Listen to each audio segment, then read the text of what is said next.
Talk. Talk like There we go. Right, welcome to Luke Steele, and welcome to RemovableSanity. Everyone can be heard now. How are you both doing? How are you both doing? Better now. Better now. We can be heard. Yeah. Well, yeah. I've done it again. Oh well. Oh God. I'll just leave it. So for those who, just for those catch up, we were asked what we've been playing, and Stub mentioned I purchased Death Stranding on the Xbox, as that kind of came out of nowhere. It was just dropped on us, kind of, as you said. No, it was literally dropped. I don't think there was any, it was just, oh, by the way, here it is, and I'm like, I was just wow, saying, really? I do it all the time, Matt. You wouldn't believe I've done it loads of times. And luckily somebody in chat goes, I can't really hear the other two. yeah, amateur, I am. But it happens sometimes. But now I thought with it being on Xbox, there'd be like a new trailer put out on, like with it being on Xbox. But this is the original trailer from 7 years ago. Well, I think it said 2019. Yeah. 5 years ago. That's where I to be fair, the Xbox version is the director's cut, so it does have a few more elements into it. But the question actually I was going to ask to Luke is this a start of seeing maybe the older games from PlayStation start to make their way over to Xbox? The kind of what I think most people would be happy to see, which is like the older titles of 4 to 5s. I think we mentioned it in previous conversations. 4 to 5 years old can't start making their way to cross platforms. Halo going over to PlayStation, Death Stranding coming over to Xbox. Do you think this is just a one-off now because it's got Kojima's input, or do you think it's maybe a turn that things will now start to cross-pollinate, if it were? What's your take on that? Yeah, no, I don't think so. No, I think this is just, a coming together of different things. I mean, it's not PlayStation that have published this on Xbox. It's 505. And obviously, the day that it dropped, Kojima also announced that he'd bought back the IP. Mm-hmm. So, I think it's just that for whatever reason, Sony were happy to sell the IP back to him. And clearly, I imagine for maybe some time, the publishing deal that they had for this first game has probably expired. Yeah. So I think he just went, well, I might, let's get it on Xbox. I mean, I think Sony may have had to be involved to some extent, if only because it's running on Decima, which is Guerrilla's engine. So I would imagine there'd be some licensing thing, to allow that to go on Xbox, for example. But beyond that, no, I don't think this is PlayStation games coming to Xbox or anything like that. I just think it's a confluence of things that have happened, and Kojima's been left with the title and gone, I'd like to extend it to more players, so let's publish it on Xbox. And 505 as well. I mean, they get to profit in that. So like they did on the PC version. So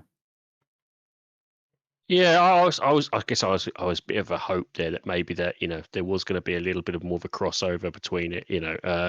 It's nice, obviously, that Kojima's obviously said he's brought back the IP, especially as he announced the second one's being is almost finished next year. Apparently, has he brought the whole IP back or just number one?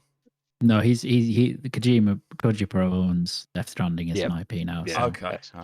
So I think that will probably end up becoming multi-plat. Then I would assume on the next one. Well, I suppose. I still think exclusivity for like. I still think it's going to come to PlayStation first. That will. I think it'll probably be like one of those exclusive year or year and a half deals.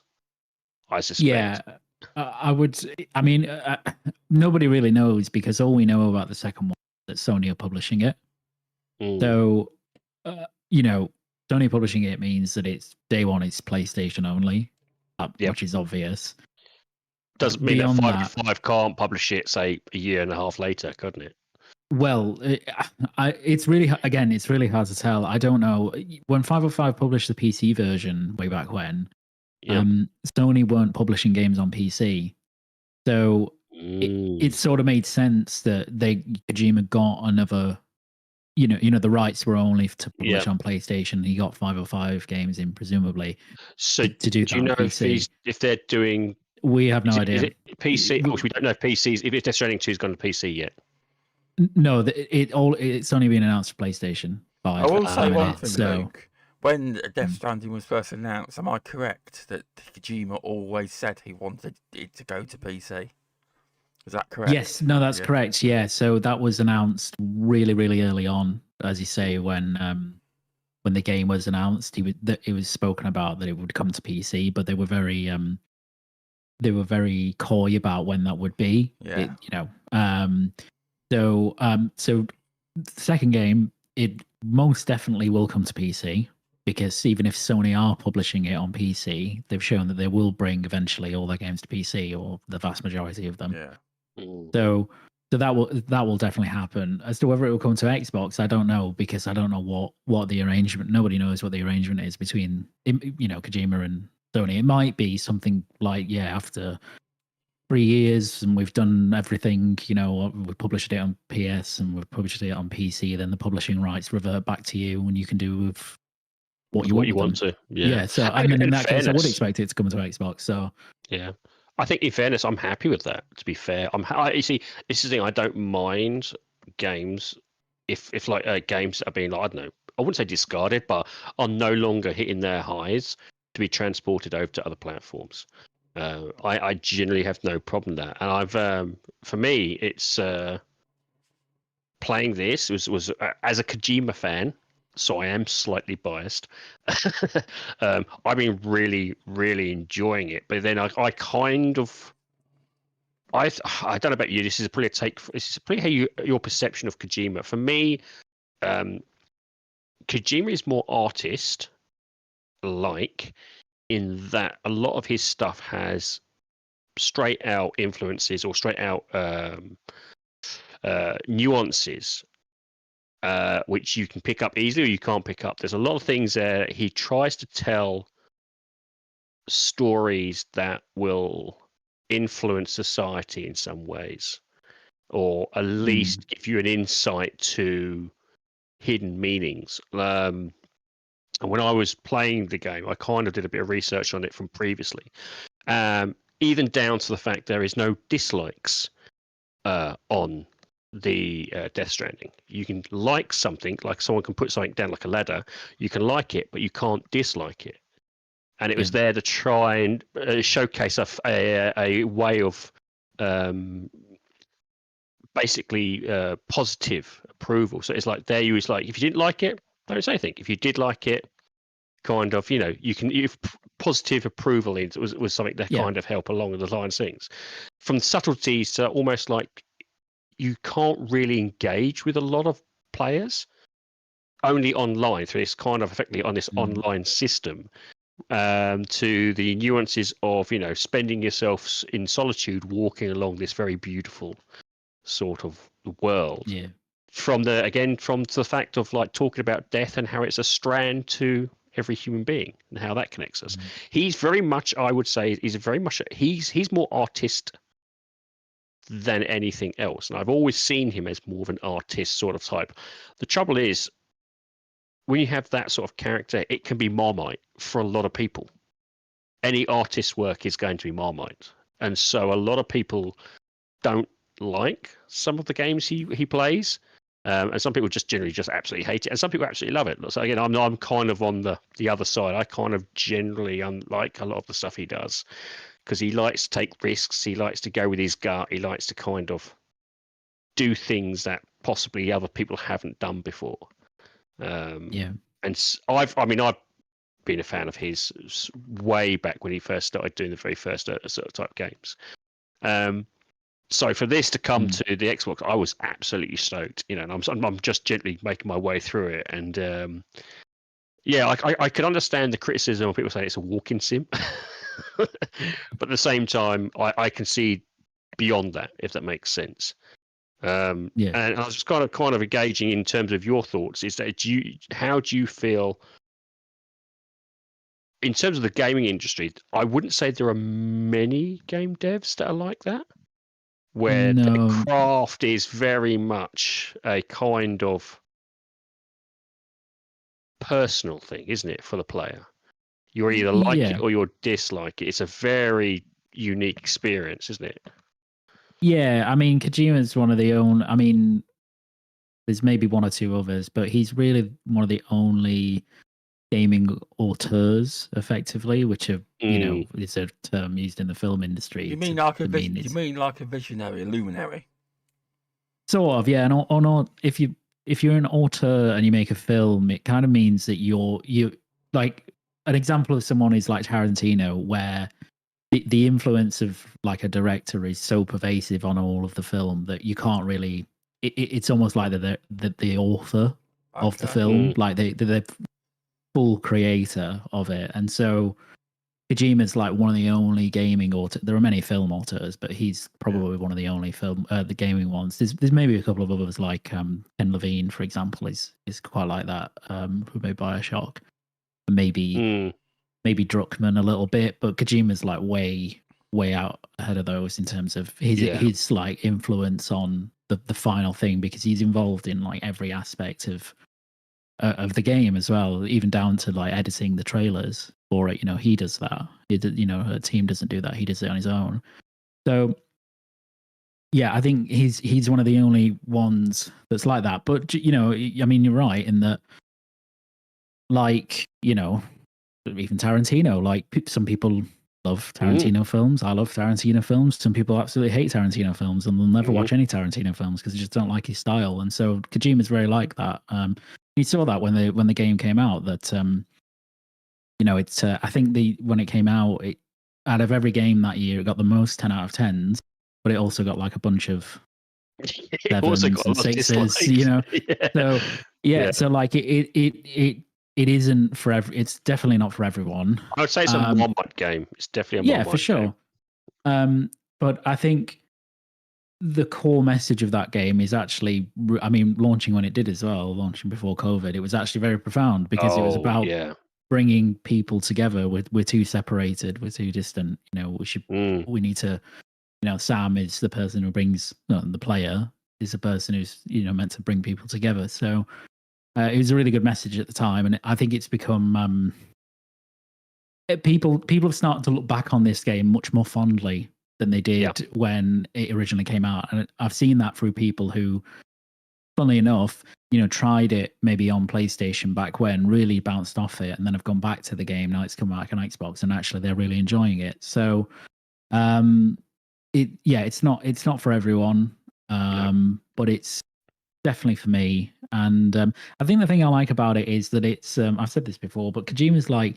he's kind of like an indie developer if he had a AAA budget. Basically, he just makes like weird stuff that's very creative, and like, you just feel that when you're playing the game. And he really took, he takes something as banal as like moving through the world, which everybody just takes for granted in games. Nobody's bothered about going between A and B. They just want to do something at A and do something at B. That's what they care about. And Kojima kind of just says, no, what if the game is the journey? What if the game is between the A and B? Like, there's still stuff at A and B that's interesting, but like, what if, you've got to go through this world and navigate it and balance and, take parcels, and there's maybe enemies on the way, and like stuff happens, and it's just really interesting game design. Funnily enough, I'm playing Stalker 2 at the minute. Same here. So it's a bit of coordinates, anybody who's played... I was lining that up as well. We'll come on to it. But anybody who's played the original Stalker, or if you haven't, if you've played this Stalker, well, I mean, it's very similar to the original Stalker, just bigger budget, right? Yep. But like the really interesting, great stuff in that game is everything that happens between the places you're going, right? It's the world, like the things that happen. But obviously there's more action in Stalker 2 because it's a first-person shooter. But like, that's kind of what Death Stranding goes for, really. Well, Stalker 2 for me it kind of reminded me back of Fallout 3 in terms of, it got my juices flowing, and for me it gets me wanting to explore the world in a way back how I used to. And the same thing with Death Stranding. I'm generally enjoying exploring the world. Okay, it's a slow pace, but it's actually a really good pace. And you did hit very nicely on the fact that, as you said, it's like he's an indie community is like an indie developer with a big budget. I didn't realize until pretty recently that actually he's only got 120 people in his it's team. not that big a studio. Yeah, And when you think about that, as you so rightly said, for the budget he's got, now if you look at like Blizzard or all the big other studios, they've got like 2,000, 3,000 people, and they're pumping out all these huge amounts of sort of like titles. He's got 120. But as you rightly said, his premise, when I was looking at and researching with Kojima, I mean, he's done this generally anyway, but he, as you rightly said, he has a hand in every single thing. So every decision goes through him. He has to decide. So if they say, well, do we need to do this? They ask Kojima, and Kojima then has, as he said, he has to make an input straight there and there. He'll give an answer. He'll go yes or no, and then they undo it. It's a very much a quick turnaround. So you're right. He literally does have his hand in every single pocket of the design, and so feels like it's being crafted by him. He's just got a lot more hands that are kind of doing what he wants, and he trusts those hands to take some sort of elements on their own, but generally everything is filtered through him. And that's how I kind of in this entire that's Kojima with in essence. Really, he's very much, he has a story he wants to tell. It's probably based on experiences that he has had, or he wants us, or something he wants to kind of tell in terms of a story for maybe the future. And then he goes out and tells it in a way that is unique. Everything he seems to do is like he seems to come at it from a completely different perspective. And with some developers, they'll do it once or twice, and then they'll set themselves into a kind of like a rigid path because that worked previously, so therefore I'll keep doing it. With him, he kind of feels like he wants to be uncomfortable and try new different things, whether or not it works. And that's the same thing with I found with Death Stranding is it doesn't matter if it kind of works or not. It's just I'm going to try it. Now, that can only built up with a good prestige behind you. It's like Sony, there aren't many people out there who will go, we're going to give you a budget and we don't really care what it is. Yeah. So you've got to have that prestige. I think I remember reading an interview with him now. He said he's only now got to the point where he has the freedom to kind of do what he wants to do. In terms of, I know he had a lot of freedom with Sony, and Sony pretty much generally was hands off in a majority of things. But he says ever since he's now got his own studio, he says it is pretty much he's got there's complete enough freedom to do what he wants to do. So I think that he's probably his strangest, most unique titles are going to come in the next couple of years, because he's 60 now. So one of the things that he was mentioning is like, how many years have I got left in me to make some of the games I want to make? And he's like, we'll see what happens. Yeah, I mean, he's not going to have like loads and loads of games left in him. Like, he'll have a good. I mean, he's got Death Stranding 2. Obviously, he's got OD. I think he's one of those guys who will literally. Is he comparable to? I watched a documentary on. I know who you're talking about. I forgot names. I know who I'm talking. Studio Ghibli. Is he comparable to the? What's it, Miyazaki? Is he comparable in the way he makes? As a creator, is he comparable to him? In essence? I guess, yeah, kind of like. I would say, I would say so. Yeah. In terms of his drive, I think so. That's where when he was kind of like saying, "Oh, how many games I got left?" I don't. He's going to be the guy that I don't wish wish ill on anyone. But if he does ever pop his clogs, he'll be in the middle of a game. I do not believe, for instance, I do not believe for a second that he'll stop. Go, actually, I'm going to retire now. I think he has that drive. He has those stories he wants to tell, and he will continue that for as long as he possibly can. A lot of people just keep going. They're just the I visionary. just think, I think it is. I think to be fair, it's As long as they it's who he can, is. obviously. Yeah, I mean Yeah, Miyazaki's in his 80s, so he's Yeah. You know, he's still. and I the mean, irony he's is he finishing does exactly soon. the same. but Yeah. He's, Well, he's he says finishing. that. Yeah, he says Yeah. that. But I think the Boy and the Heron was one of his last ones, from what he says. But He has said But that a yeah, couple of times, so hasn't he? yeah. So you just don't know. Like, I mean, you know, these people are wedded to their creation, you know, and they enjoy that. I mean, Jima's got, you know, game next year. He's got OD, and then he's got, you know, they just even what was it earlier this year announced Fizzin, you know, the IP or something? new IP, you know, for PlayStation. Yeah. So It's to be fair, I think now is going to be his most creative juices are going to come out, and if you think this is Marmite, I suspect his next one's going Well, to be saying that really though, Marmite. he's supposed to be making some project game or whatever it is for that in partnership with Xbox. Whenever that comes out, whatever it is. Oh Yeah. yeah, OD, I suspect it's OD, yeah. LT. That was it. Yeah. Oh, is it? Okay, it's got a name yeah. now. Oh yeah. Yeah, it's called OD. Yeah, it's like well, nobody really knows horror, what it is, but it's a horror. It's a horror. It's a smaller game.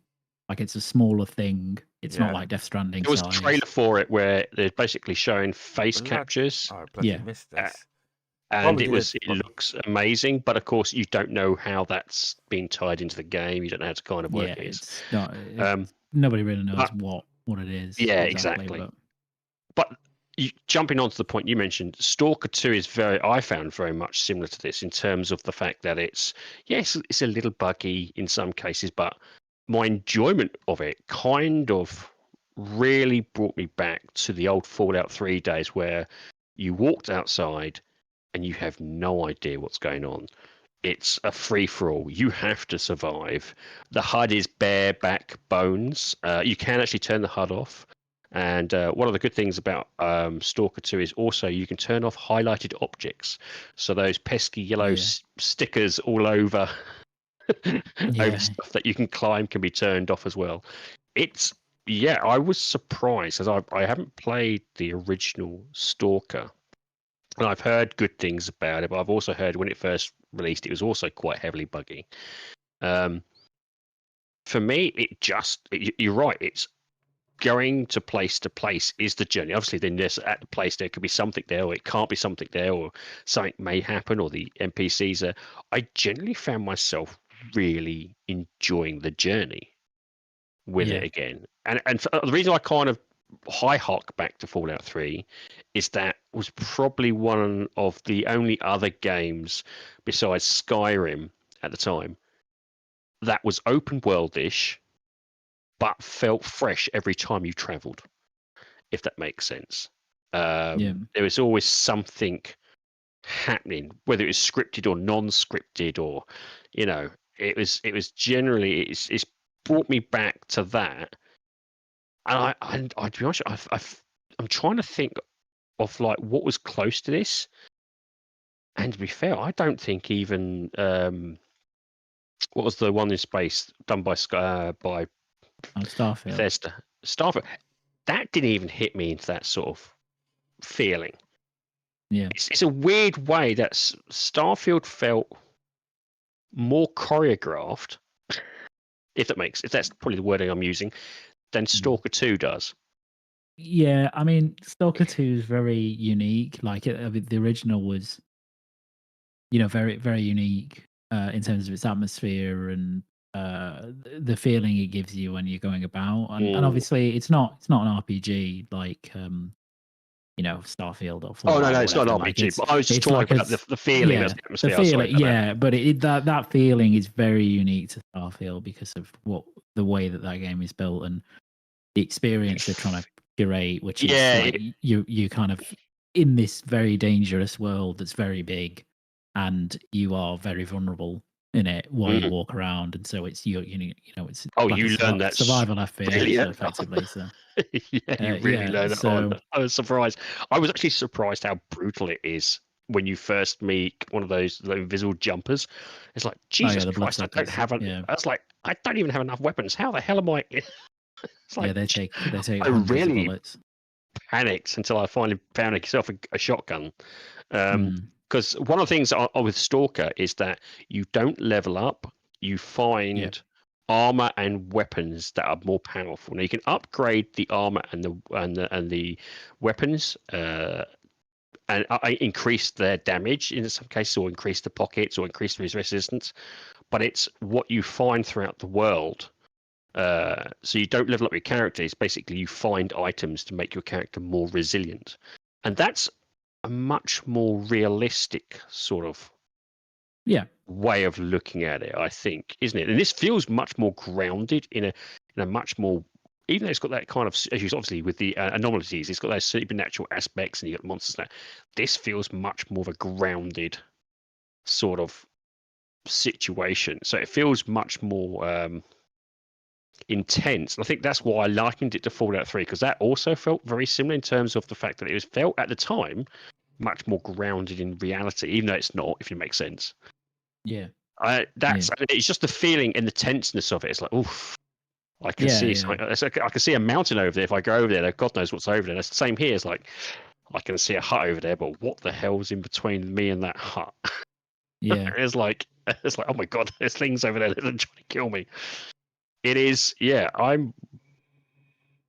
Stalker 2 is definitely something I was not expecting, and is something for me that really kind of probably came out of the blue. I saw people talking about it.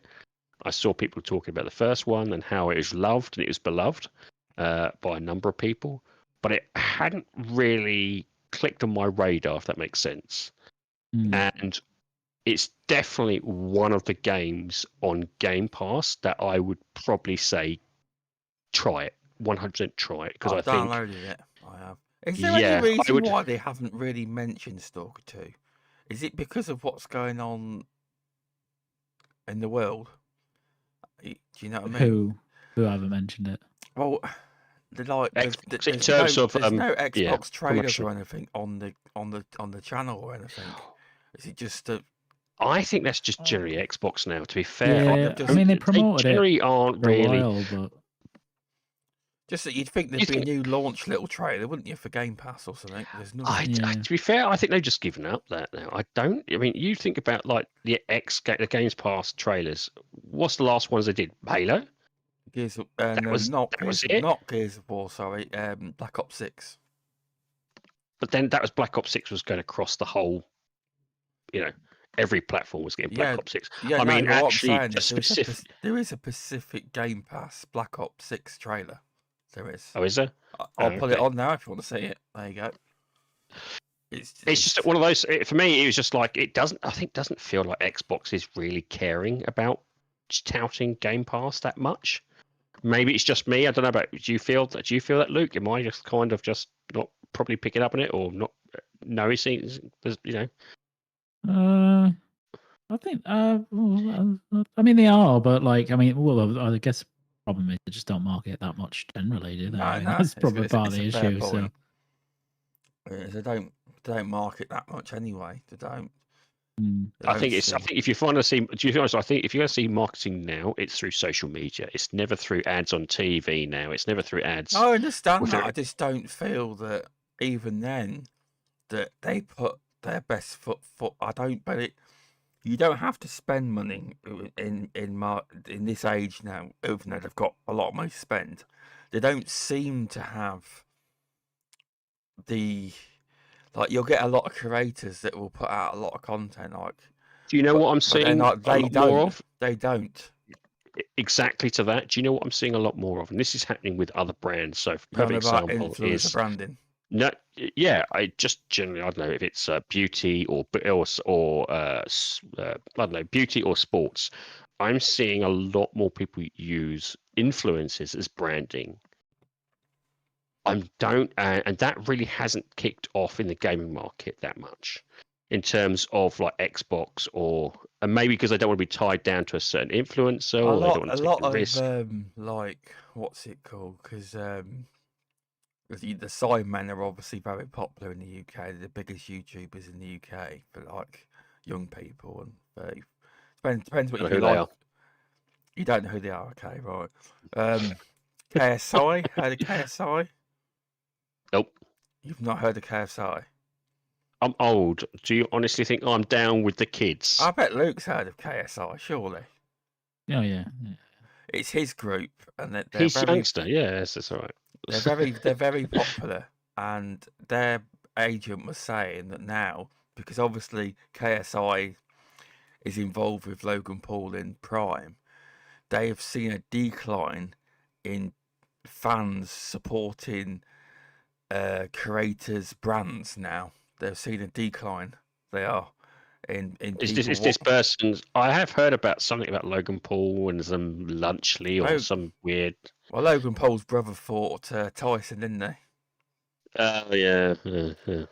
He did. So, but he said that the industry's seen a decline in Is it because of what he's? sponsoring Is there something brands, he's but to be fair, done? Or is no, it? to be fair, I mean, they have shoved everything down their necks, haven't they? Sideman, the Prime and everything's been shoved down everyone's throats. Ugh. But it could be he said it's an industry thing where there's a decline, but that's on brands owned by creators. So that doesn't mean to say it's brands that are doing deals with people. Exactly. Yeah. So I think there's generally I just nothing like how it was, and I think in a way I kind of do miss the big, it's on London Square's big screen, or it's big advertisement on every bus station. I kind of miss those days because it kind of, when you was walking out and about, it was great to be seeing that all the time. PlayStation, they still heavily do that kind of marketing. They're I- well into it. They're better. They are now in It's Europe. They're nowhere great. what it. Yes, it's nowhere it was. But as I said, that's one of the reasons I kind of really only found about Stalker 2 through social media, and that's why I looked at it and I thought, well, okay, I'll give it a shot, download it, because of other people talking about how the first one was so good. I've not played that. And I haven't either. No, Be surprised I haven't played. I'm not the tutorial either. Not even the tutorial. No. No. I will say this one. Yeah, I will say, if you're going to try this one, there is definitely like a prologue, stroke tutorial area. It is hard. So it is hard, even on normal difficulty. So, but I suspect that's the game in itself. It's just the fact that this is more of a survival game rather than an adventure game. It's an RPG game. I mean, Luke, you've said you've played the first one. Yeah. I'm assuming this is basically exactly the same as the first one in terms of how it's kind of, it's a different setting, different place maybe, but it's just the same sort of, you survive. Same place. Oh, is it? Basically. Oh, okay. Yeah. It's, okay. Yeah, it's. I mean, it's kind of just the first game, but bigger budget. For a different bigger perspective, as well, then I suppose, or yeah, new story and such. But sorry, yeah, Luke, is this the team that Microsoft helped get out of Ukraine? Is this the team? Is this yeah, I think that they did. Yeah, okay. GSC Game World. Yeah. Yeah. Okay, Yeah. I just wondered. Okay. Yeah, so I think they're mostly in. I think they moved to Prague. Oh, Well, okay. the headquarters is now in Prague, but there are still people in Ukraine developing. Oh, okay. So yeah, but like it is just a high budget version of the first game. Effectively, I don't mean that in a bad way. I just mean that's what it is. The first game was very advanced for its time, technically, and also in terms of the kind of gameplay systems that were at play. This one is the same. Just everything's being ratcheted up at a couple of levels, basically. So it is extremely difficult in many ways. It does not allow you to get comfortable or anything like that. Your weapons break, they'll jam when you're mid-fight if you don't maintain them. Or repair them is just a nightmare. Yeah, if you leave repairing them's expensive. Yeah. You have to manage your hunger, your thirst. radiation. So there's a lot that there's lots of systems going on all at one time that you have to be very aware of. One thing I will say is it took me a while to work out because in a way, in some cases, it doesn't even tell you about some of the stuff that you're doing. So I didn't realize, like for instance, I had one of the anomalies. I just stuck it in my pocket, and I didn't realize that when I looked at the stats, I thought it says, "Oh, it gives you medium." I think it's like medium health, but really heavy on the radiation. I thought, oh, that's a resistance done to the radiation. And for the life of me, it took me about an hour and a half. I was like, why am I always radiated? What the hell is going on? Then I took it off my pocket and realized, like, oh, okay, that actually means you're actually getting radiation from the anomaly. And then there was one I found, and I don't know if you, I won't go into it too much, but there's a particular chap I found an anomaly on his body.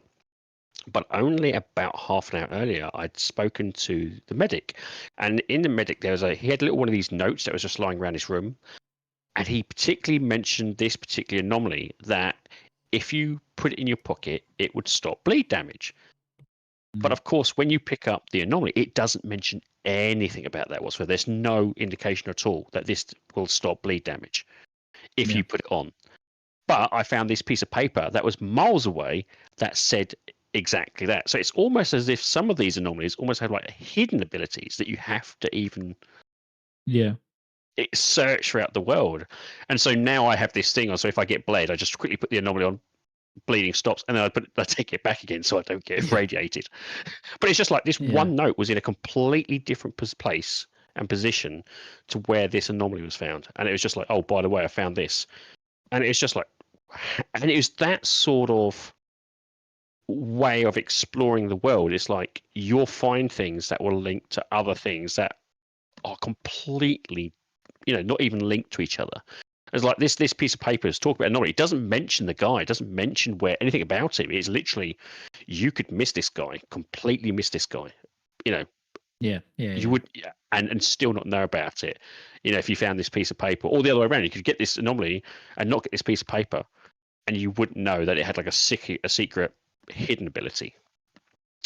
And so it kind of, that in itself would kind of made me excited to go, oh Christ, I really do need to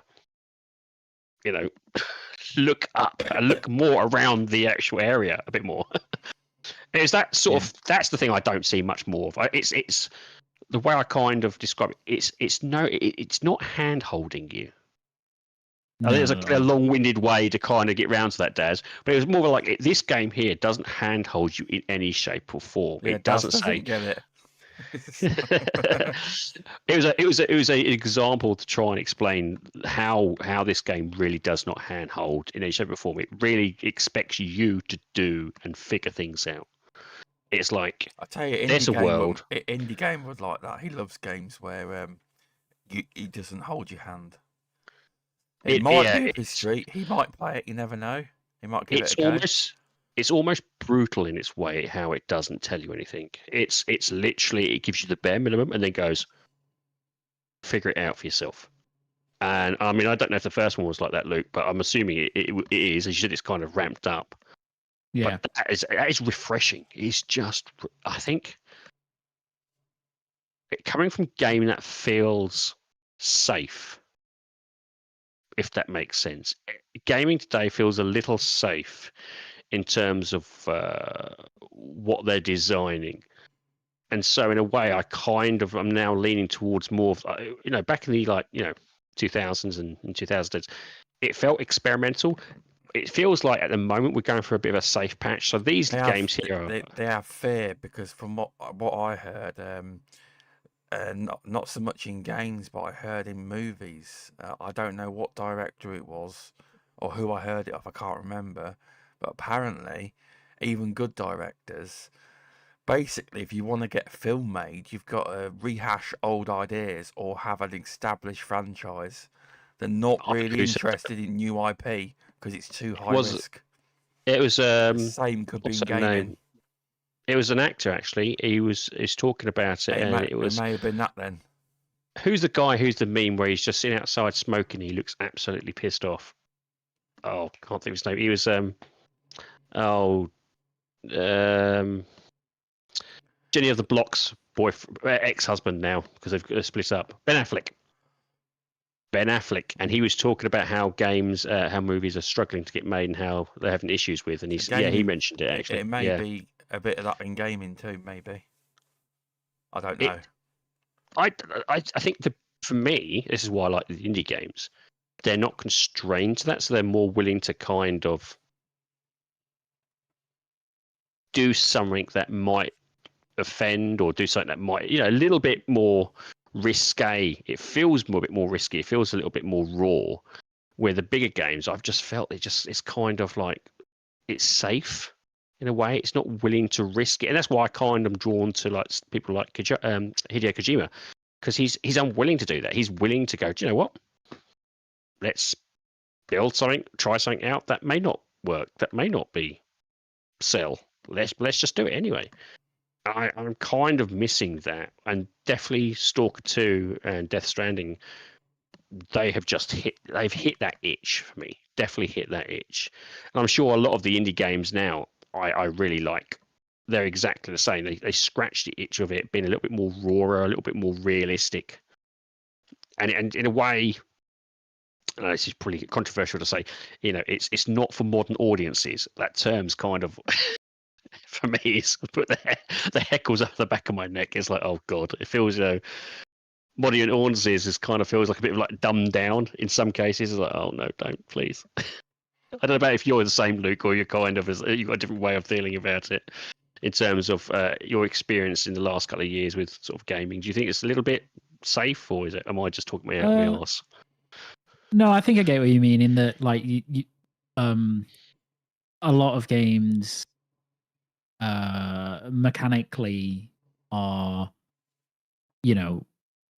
we've been conditioned, I guess, as gamers over the last few years to expect certain things in certain games, and a lot of that is the handholdy stuff, as in the map markers and quest markers, and everything explained in detail and that sort of stuff. And it is refreshing when you get a game like Stalker, which is nothing like that at all. You get a quest marker and a map, and that's pretty much it. Everything else you go and figure out.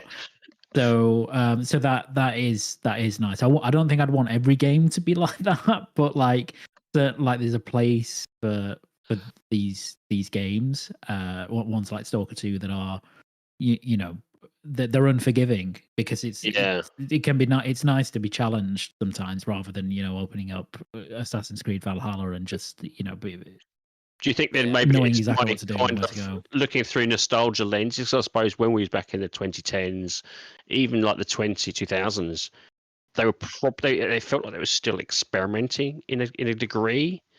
Where, as you said, now it feels like there's a lot more. It feels like a lot more repetition, and there's less experimentation. At least in the AAA side, not in the indie side. Definitely in the indie side, that is still, I think, heavily going on. But at least in the AAA side, it feels, and again, maybe it's because of my own nostalgia, or I'm just getting a bit old, that it feels like the majority of the big publishers just like, well, we'll stay safe. We know what works. We know what sells. I think from what I'm hearing, that's the same thing with, is it Black Ops? That's gone a little. They've tried to push that a little bit now, and that's why it's getting really good. Am I getting it correct? Everyone's quite liking that one. Yeah. Can you play it, Black Ops? Yeah. Well, it's the biggest, from what I understand, apparently it's the biggest Call of Duty ever, isn't it? Or is that wrong, Luke? By numbers, yeah. No, I think that's right, by numbers, yeah. But that's what they're saying anyway. That's what ABK is saying. So is it kind of again, because I haven't played it since. It's reignited a lot of people's love for the game, and I believe even Luke has been playing. I've been seeing you've been online playing it. That's saying something, because you don't really play COD, do you? You're more of an Overwatch and Halo guy. You are. Yeah, I mean, I played it for quite a bit. I still don't know if I really like it, but it's something that keeps me coming back. So, but yeah, I mean, like. I think it's not doing anything particularly new or anything like that. I guess the campaign's mixed it up a little bit. But I mean, I think invariably when games cost more to make, there's more riding on the success of them, and then that does mean that publishers are a bit more, that they're more risk averse, right? So they don't want to try things that may not necessarily work and lead to a big, huge flop, right? Which is bad for them. So, I mean, you still like 2010s and stuff. You still had games were still similar. Like there was still a lot of homogenization of tropes in gaming. That still existed then. Definitely. But you did get, but it was cheaper to make games, so you did get. In the AAA space, you got a bit more creativity here and there. You still get it now, but it's not quite the same. But then it costs 150 million to make a big AAA game now, so of course they're not going to go, oh yeah, let's put something really non-player friendly in it. Let's make a game like Sony aren't going to turn around and go, let's make a game like Stalker 2, because it's just too risky. Unless of course it's from a proven entity like Kojima, like Stranding. It's like, okay, well we can trust him. He's well known. He has that that historic nature to pull off things that are completely unique, isn't it? And that's where his talent lies, and that's how he's over years has built up. He's built himself up, as you said. A man who's kind of has got a history there to kind of pull it off on a regular basis. Whereas you rightly say, for other franchises, they're probably unwitting to kind of take too big a risk. I think you've hit the nail on the head. It feels like a micromanagement. Today's games, it feels like, I think, who is it? SkillUp mentioned it in one of his reviews, and it's a great phrase. He says, "It feels like HR is in the room." And it's a perfect sort of terminology where it feels like some of the games are like they're just we don't want to take too much of a risk. Let's just go for the widest possible audience, and it should work. And in being safe in some cases, I do feel that in some cases some of the games kind of suffer a little bit or become a bit too samey.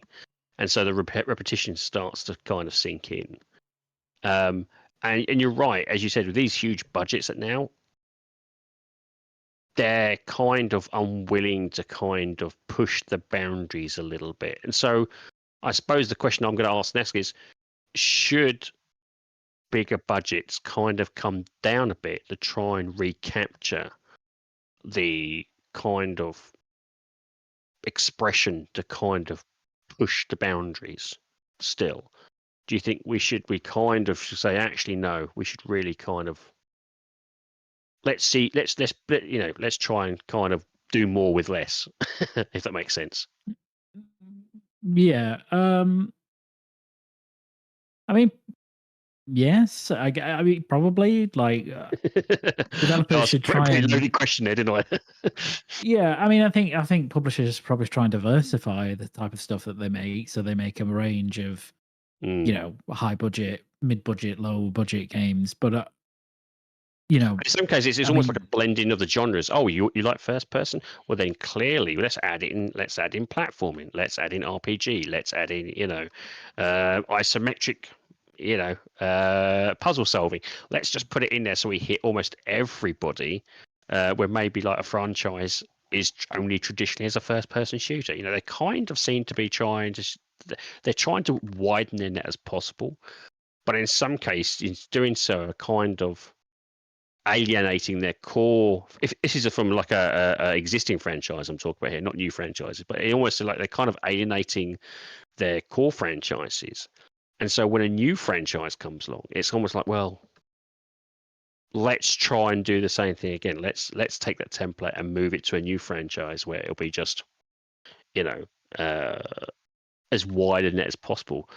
When I don't know, I kind of feel one of the reasons why indie games work so well is that they stick to their core franchise, they stick to their core place. And if they want to move to a different genre, they'll do that. But they'll stick to what works with them because they're not kind of being pushed down this widening of net, which, the higher higher developers are kind of almost, I wouldn't say be forced into, but are nudged into more often than not. It seems, at least for me from the outside. I mean, that's my view in it. I mean, I don't know about yourself. Do you think it is even more of a, as you said, let's widen that net. Let's try and get as many, different players in it, because there is different players in it. Your car racing enthusiasts may not be your first-person shooter enthusiasts. It's just some people have their preferences, but in some cases, don't get me wrong, you can blend the genres together, and there's been some fantastic games that do blend the genres together that work exceptionally well. But that's not the norm, where it kind of feels like, in some cases, it's almost like it's a tick box list. It's like, oh, if you're having open world, it's got to have this. It's got to have towers where you can view people from. It's a. Who does that perfectly? Is it Ubisoft does that, doesn't it? Yeah, the Ubisoft one.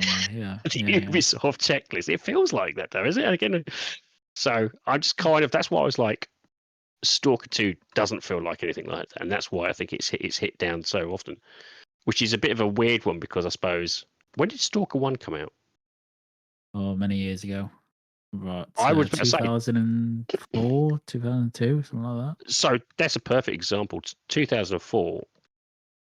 I would say that was still the era of a lot of different testing of mechanics and that still did well. Yeah. So I think there is I think people have kind of, at least it feels for me, it feels like they're just generally widening the net too much. So I don't know about you, but that's how it feels, and that's why I think these games are. It's a shame that these are becoming more rarer and rarer. At least it feels like it to me. Maybe, I don't know. Maybe we're just going through a lot of phase. Yeah, I mean, there's no games like Stalker 2 really. Like That's true. It's just a very unique game. It was when it released many moons ago. But Call of Duty, for example, perfect example is like, oh, let's just swap on something different, and it costs too much money to change that. You like you can't change that. Can't risk Call of Duty. Xbox comes in, fucks it up, loses loads of money. No, I would argue against, because you had Call of Duty and then you had Modern Warfare. Modern Warfare still going. Exactly, and it has very different. Those are very two different ways of kind of games they were, but they still worked exceptionally well and still had their own unique differences. So I think you can. It's whether or not you're willing to take the risk. And in a way, I feel like we've become a little bit of risk averse because of the huge, as Luke is quite rightly pointing out, these huge budgets. Yeah. So in a way, it's like, can we reduce the budgets maybe so that risk aversion is brought back in a way? With COD, you definitely can't. You can't. The risk is too high. It's just like the budget is too high, the development cycle is too short, and the potential loss is too great. Like the whole business model of that franchise would collapse. It's just got too big for its boots now. Yeah, like it's just it's just self-sustaining at this point. So you can do it with that. There's a COD league, COD everything. It's yeah. You can't mess with that. But it's going to get to a point though where it's just going to, people are just going to walk away from it if it gets too samey. Yeah, but you say that, but it's still going. Nobody's. I mean, we're just the latest. The only thing is Fortnite. COD. It's Fortnite. Fortnite is still killing it, but then again, so's Call of Duty. And it's look, people aren't walking. Yeah, cool. People aren't walking away from Call of Duty. I mean, if Black Ops 6 has done us anything, I've just returned. I walked away from it. Yeah. So like, people aren't like, that's the sort of it's like FIFA, right? Like it has basically no innovation year to year now, that franchise. Do people care? Absolutely not. And most people say it's this fucking bunch of shit scam. Then next year they still buy it. And then they buy it. Yeah, and then they buy it. So like people don't care. And with Call of Duty, all they have to do is make a good Call of Duty game, which this one is. It's a good Call of Duty game. They don't need to innovate. I mean, they try and do little things here and there, like in the campaign. There's different types of mission structure, and they've tried to make that a bit more interesting and give you some freedom, and that's fine. But like nobody really plays the game for the campaign, like en masse. I mean, so yeah, they don't. That's not going to change. And I think it'd be madness to if you're behind that franchise to try and change it to appease. Whilst it's a still bunch You of lot hardcore all gamers. remember me saying when Xbox brings in, if the acquisition happened, obviously it's happened now. But I kept saying that they're going to keep pumping COD out. Oh, no. They're going to rip the studios apart. They're going to make whatever games they want. What's happened? They're still making COD as they were. Because it makes too much money. Well, as Lucas pertained to it, it's now such a well-oiled. If they pulled that down, that acquisition would be worth. Basically, it's a well-oiled machine now, isn't it? So it has the. I think everybody's. You know what you're going to do. You know what you can do next year. It's the same standard franchise with some tweaks in it. Regurgitate it, tweak, regurgitate, tweak, regurgitate, tweak, and as long as it keeps getting in the numbers, why fix something that isn't broken? We all know they bought it for Call of Duty. This is the. I might be wrong. This was the acquisition. I don't know what is Microsoft a $2 trillion company? It might be free. So I'm saying this could add I'm not being nasty. That acquisition could add another $1 trillion in the end. I might be overstating that number there, but it'll make them more valuable either way. Overnight, they became more valuable, didn't they? The issue I have is with these particular franchises where it regurgitates tweaks, is that it doesn't, and I have heard rumours of this, the case is that then you get publishers wanting to replicate it. So they think they can take that formula and then push it into other IPs. They try and failed over the years. They have. Exactly. And this is where the thing that it kind of, this doesn't do well for the industry. It works well for some particular games or some genres, but it doesn't, taking that and then transferring that template to other games in a hope to try and replicate the same sort of success. You'll just fail. In some case, it fails, but it kind of dumbs down, and it kind of. This is where maybe I feel like it's the safe setting. You're kind of like you're taking something as a tick box exercise. It is the Ubisoft way, isn't it? You've found something, you've done something, you can take that, and then you see if you can kind of push that across a lot of other games. They've remained relevant though, whereas a lot of Ubisoft games have they've had to go back to the drawing board a lot of the time. Assassin's Creed is copy and paste, but Call of Duty is copy and paste, but it works. They do so every year. This is the most successful one, ever. And I didn't think that was possible. I didn't think it would happen in this. Yeah, exactly. But it was. But I do believe that GamePass and then owning the Xbox has been a big, massive part of it. They're helping. I'm not saying it's the de factor, but I think it is massively helped because anyone can play it that has Game Pass Ultimate now. So a lot of it probably is a big value, it being there. Well, it is. You think it's about 60, 70 quid otherwise? Probably. Sounds about right. I don't know. So if you think about it, you have this and one other 60, 70 pound game. I bought a toolkit actually because it's pissing me off at the minute. I found out that the Xbox Series X is actually meant to be quiet, isn't it? Well, my Xbox sounds like a PS4. So I've bought Wandering Dutch told me what toolkit to buy. I'm gonna clean it out. It's basically all the dust I can hear. It sounds like a jet engine. Don't you actually clean your Series X? I clean my Series X once a year, and I get the Hoover. I'll be honest.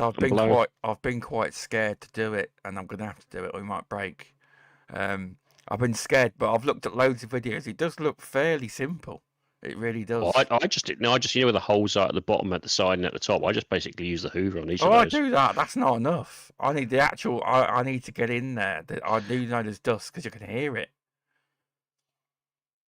But I also make sure that it's also is No, I'll be yours. taking the Is back off. is it in a cupboard? Is it in a cupboard or is it in a? No, it's out in the air. It's not in the cupboard. No. See, that's the thing. Mine's in a cupboard, so it gets limited dust. Where I have heard a lot of people who have it on like a shelf or something like that, it gets a lot more dust. So I'll be opening at the back and that, watching videos, or I may get my uncle over because he knows how to do it. But I'm buying the right kit. Next, it'll be like on Twitter. My Xbox Series X stopped working. Oh, don't. I'll probably get him over instead. But I've bought the kit to do it. I have, and it looks fairly simple. He would know how to do it, wouldn't he? Your brother? Well, the video looks simple enough. It's a few screws. You clean the sink. The whatever it's called, sink. Yeah, heat sink. That's it. And then you pull 3 screws out for the fan. Give the fan apparently you're not supposed to let the fan spin or something. You've got to keep it locked in and clean it off properly. Clean all the areas, put it back in, make sure the power's off and it's disconnected, then put it all back together. Does that sound about right, Luke? You probably do it. I don't think I've cleaned my Series 8. Right, I forgot. I'm really surprised. I thought Luke would be the one that's been doing it. Yeah, no, I don't. I think I've cleaned it once, but not like I haven't taken it apart today. I have done the Hoover, but it's never actually worked to that degree. It hasn't. Yeah. Well, when you're saying the Hoover, are you using actually a hose nozzle, or are you just basically sticking the big flat thing on top of it and trying to Hoover it across? No, just the nozzle. But it doesn't seem to get it I enough. do it on top, on below, it's and loud from the side. You see, it's quite loud, and I thought when I said in the group my Xbox sounds like a PS4 jet engine, they're like, "Oh, that's because it's full of dust. It's not supposed to sound like that." But then again, the Xbox One, you never had that issue, but apparently the Series X is known for it. But at least you can open it. I've hoovered mine a lot. To be honest, you shouldn't really have to do that, but it is what it is, isn't it? It is.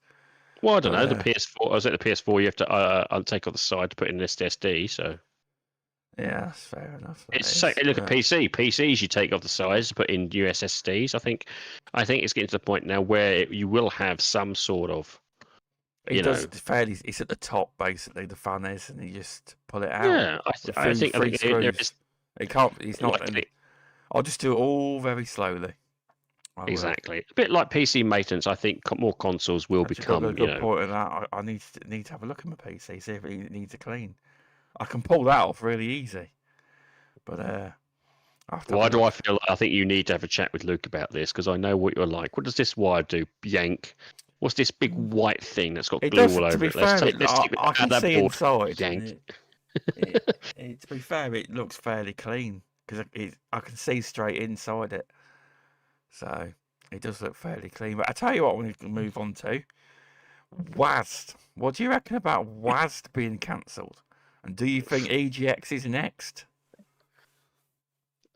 You've both been to. Well, Luke's been EGX, haven't you, as well? Yeah.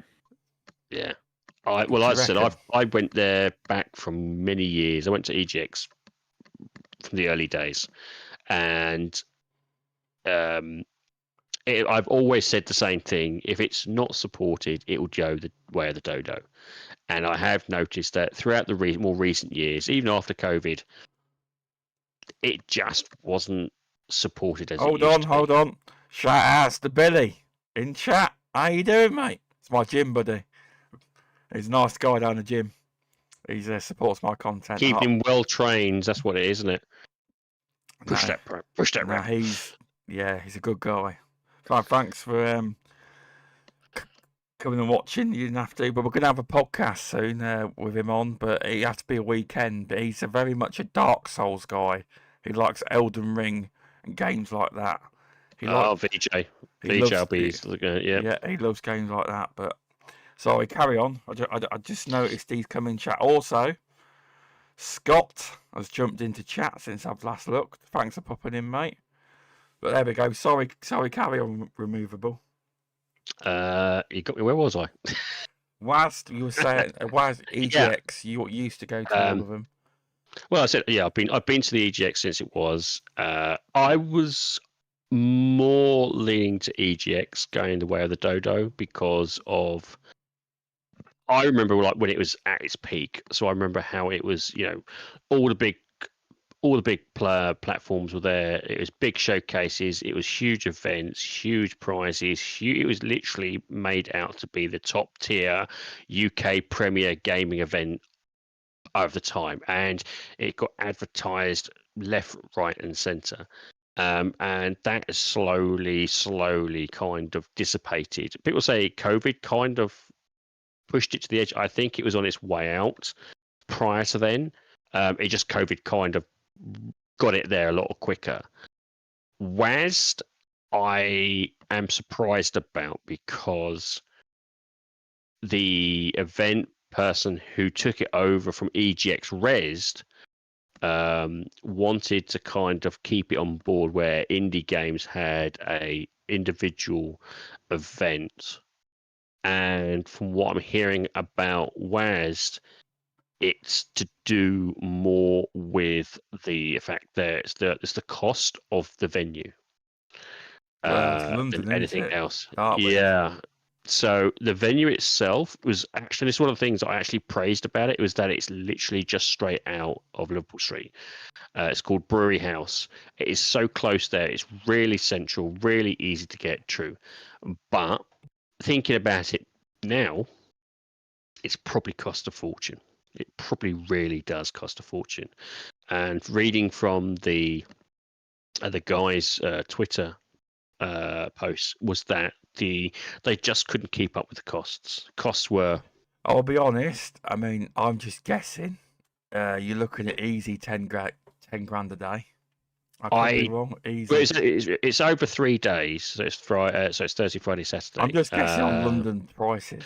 That's a basic. I don't know. I don't know, but it was a small warehouse. Maybe which 5 was a day then, but you could possibly. But I think to be fair, what I've seen when it comes to rent in terms of these spaces, you are beholden to the owner, and the owner is going to pass on those costs, especially with the cost of living, to the buyers, which is effectively what this is happening. And I think, if I remember correctly from what you're saying, he broke even at the last event, but the new event, because of the cost, because of everything else, he says there was just no chance. There was no way they could do it.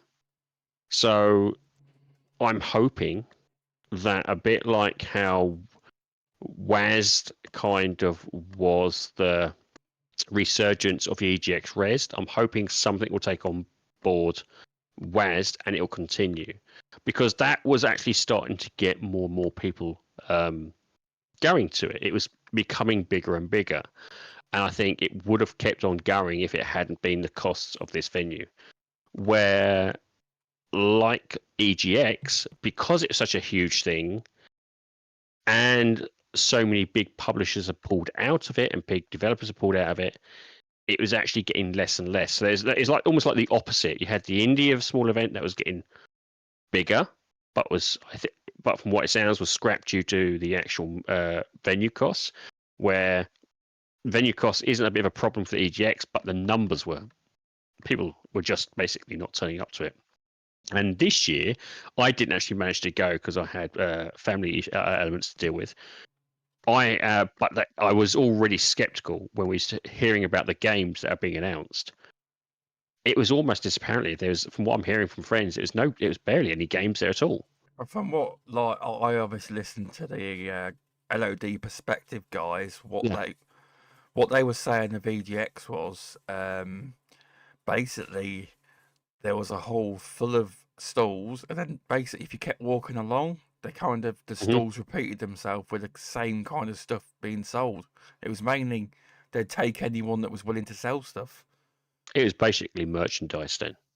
It sounds like it was merchandise. There was games, but it's apparently very tiny. The section was very tiny. Like Lewis said, Lewis said if it wasn't for him dressing up as Deadpool, he had loads of fun doing that. If it wasn't for that, it would have been quite crap. Because he had loads of photos with people and all sorts of things out. But he loved doing that. Yeah. If it weren't for that, it would have been crap, he said. I think it sounds like them, because on the last one that we went to, which was last year, it was 50-50. I would say merchandise and games, but this sounds like it was probably 80% merchandise. It's mainly 20% cosplay games. from what they were saying. But then again, it sounds like there's some big Ubisoft pulled out.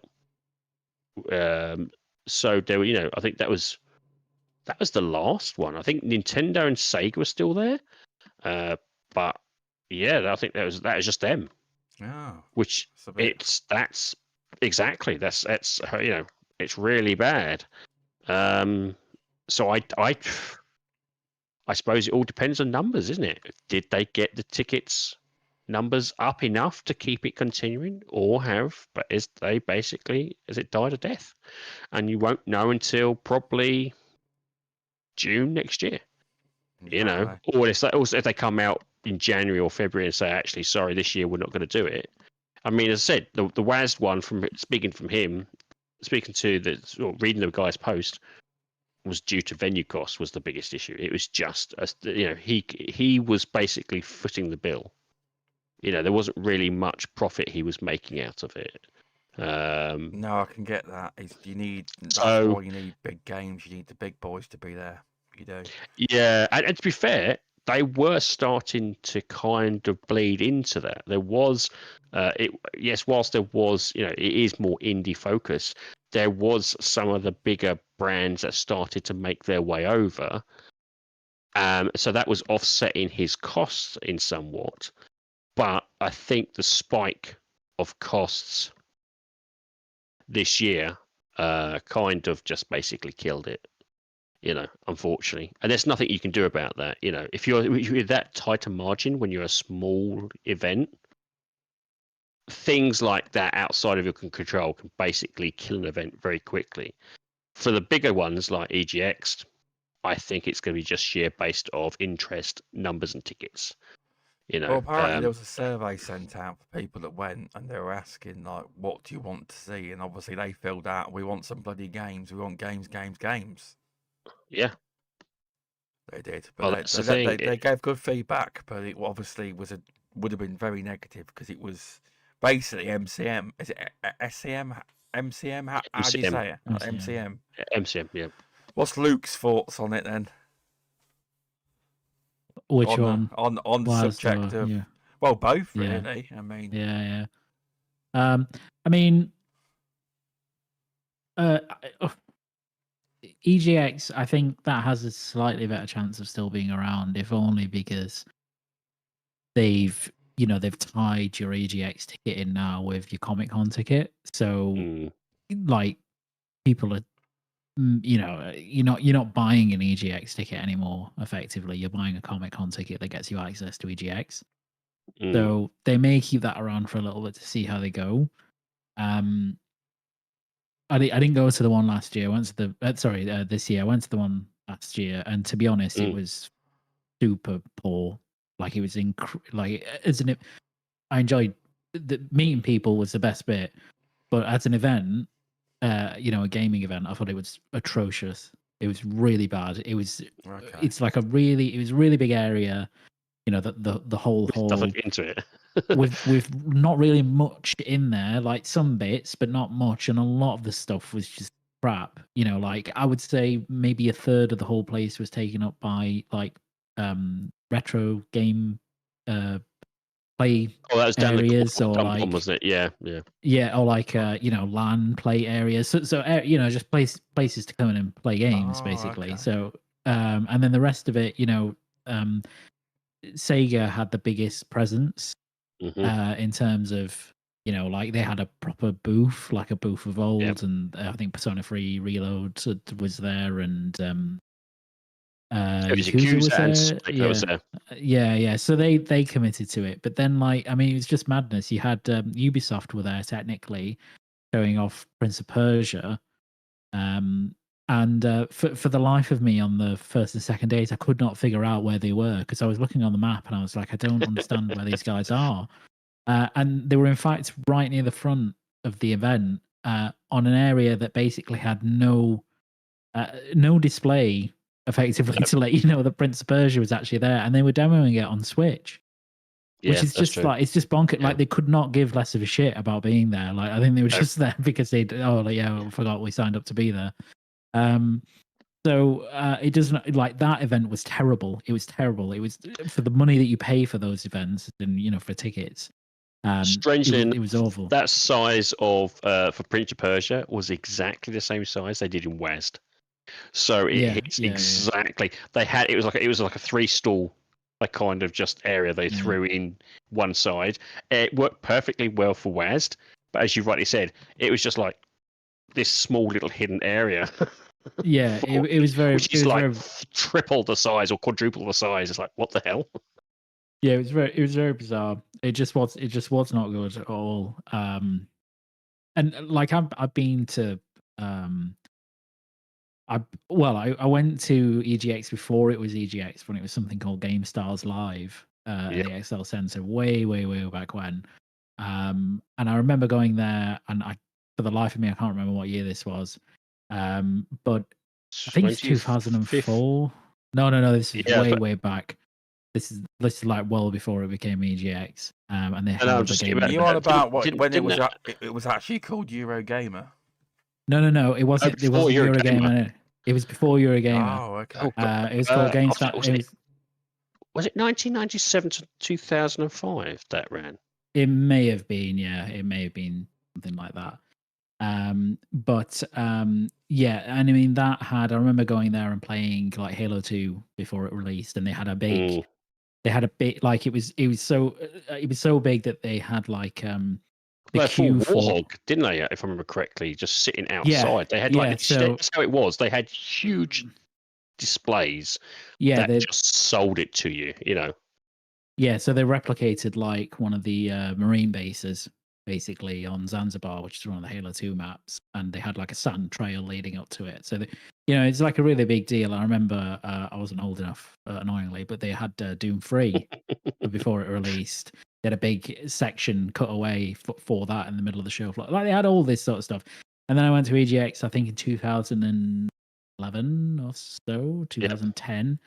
And they had, like, I remember distinctly it being really packed, but they had like one of the first games I played there was Batman Arkham City, again pre-release. So that was the kind of caliber they had, of games that they had being displayed and playable. And it was like E3 effectively for the UK. That was it. It was it. No, yeah. So and obviously that has completely going back then. In 2023 was a big eye opener to be like, okay, I knew that this has become less of a presence and stuff, but I didn't really quite appreciate how significantly.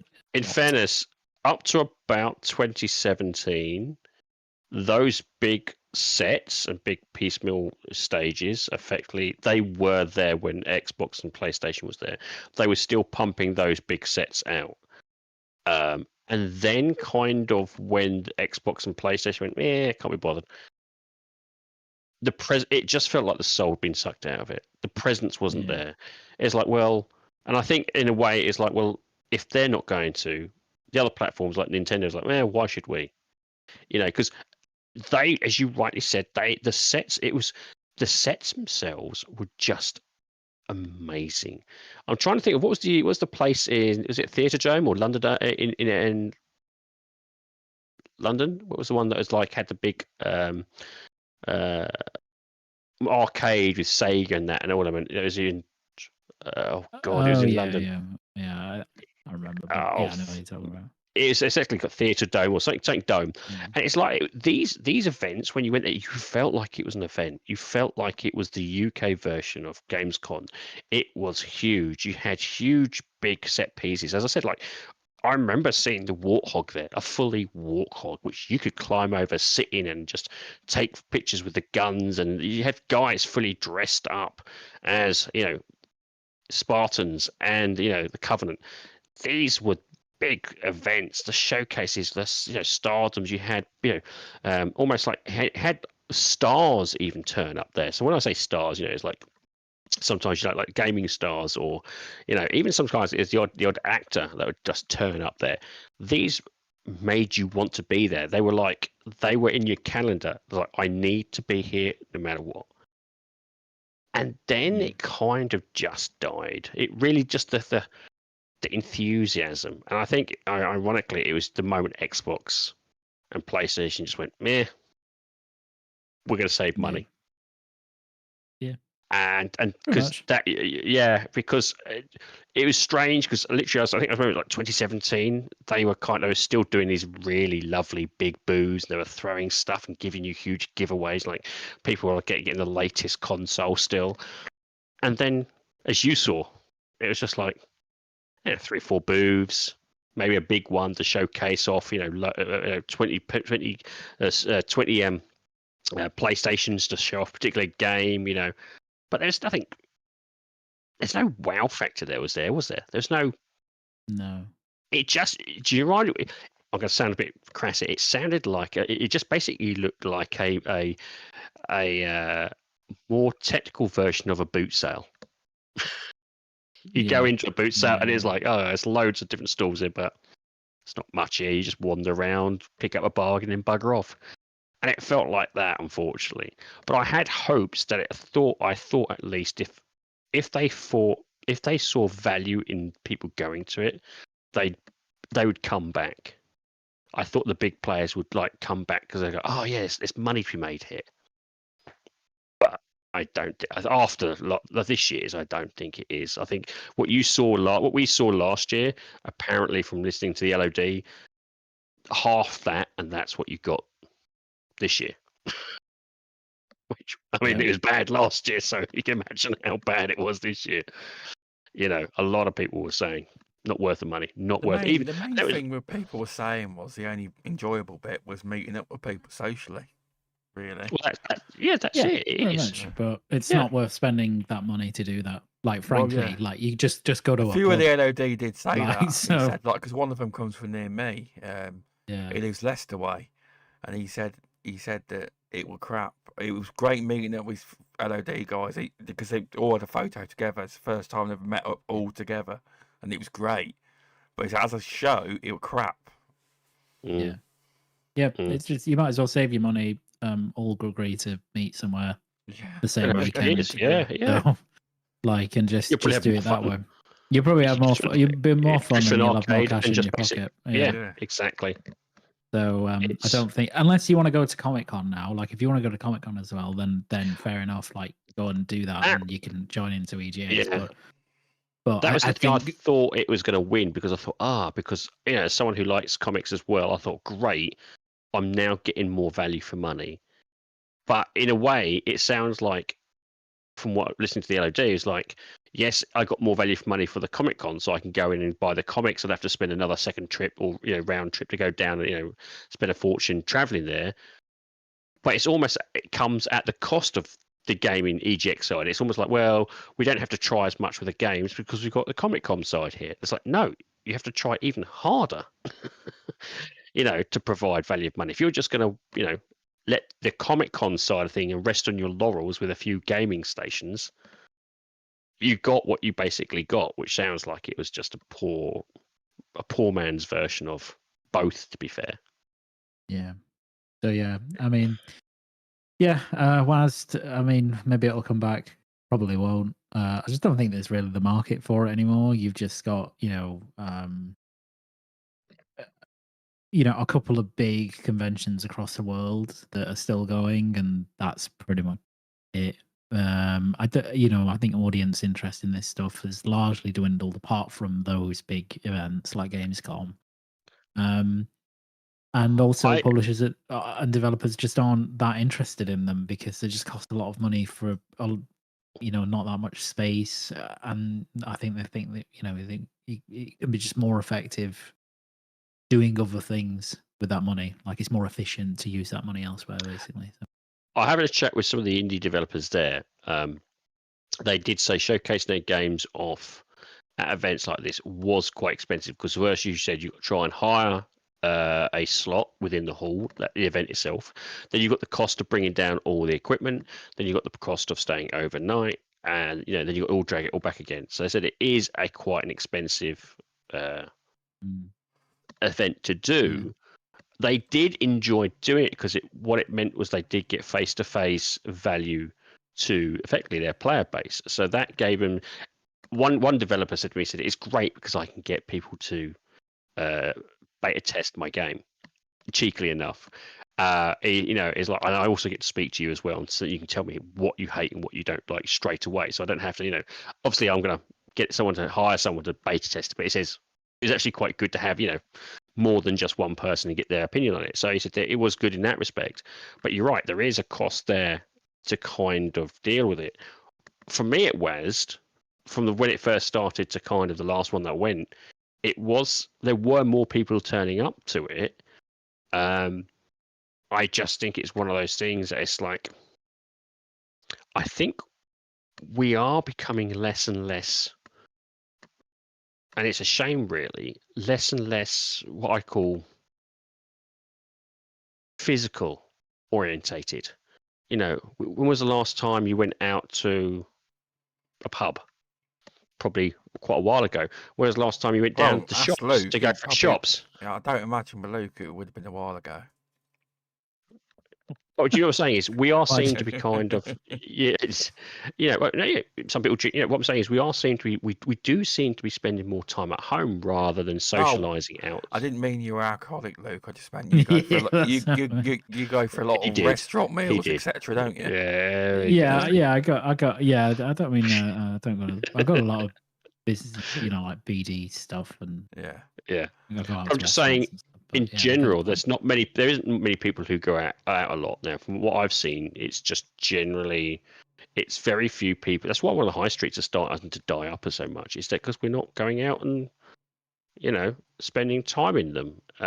We can get everything we want now from a click on a tablet, and it will be delivered to us. So why go out? And unfortunately, we've forgotten a little bit to kind of. It's that social interaction that keeps things ticking over. I am slightly worried that the younger generation are going to be the first generation that just stays at home all the time and is just persistently online. Where I think the old phrase, go out and touch grass, at least my generation, that's a 50-50 still. It's like, we go out, probably actually more than 50-50, we go out and spend more time doing things outside than we do on the onside. It's. I do feel it's just becoming a little bit more stuffed in our own boxes rather than social engagements. As you said, one of the reasons why I kind of enjoy going out and meeting up with the gamers is because it's like you get to meet them in person. You get to enjoy them in person. It's a very different feeling than just saying online. When Luke sees me, he gets to scream and in shock and horror at my face. You don't get that online. It doesn't matter what the screen's like. The screen's like. BMG, how are you doing, mate? He's in chat, bigging up the PlayStation community. People think he has left PlayStation, but the true believers know the truth. He's on about Jimbo again, isn't he? He will be. He's on about Uncle Jim. He will be, yeah. What do you feel this is something that's happening more often, Luke? Do you think we're becoming much more socially regressed? I don't know. Like, obviously not you because you're out more. If you're actually here, spending a bit more time out and about you. I'm not like I'm not probably the person to ask that. Like, because I think if only because. I think, people are a big limiting factor is that things are expensive. So people don't have the money to go out and socialize in that way. If I could, I would probably stay at home more, but that's because I'm a big introvert. So that's what I enjoy doing, but I still like going out and stuff, but I'm in a very privileged position where I can do that. So I don't know I don't think it's a generational thing necessarily. I just think that's that things are expensive and a lot of people can't afford, including gaming conventions, right? Like these things are expensive. Mm. Not just, it's not just the ticket, it's the travel, the food. If you're Oh, yeah. coming down, like, and you want to stay, it's the hotel cost. All of these things have risen. Well, the train ticket for me dramatically. was 50 quid. Yeah. Just the train ticket alone, and that was one stop. Yeah. So it was a fast stop, mind you, but yeah, it's effectively about one stop sort of thing.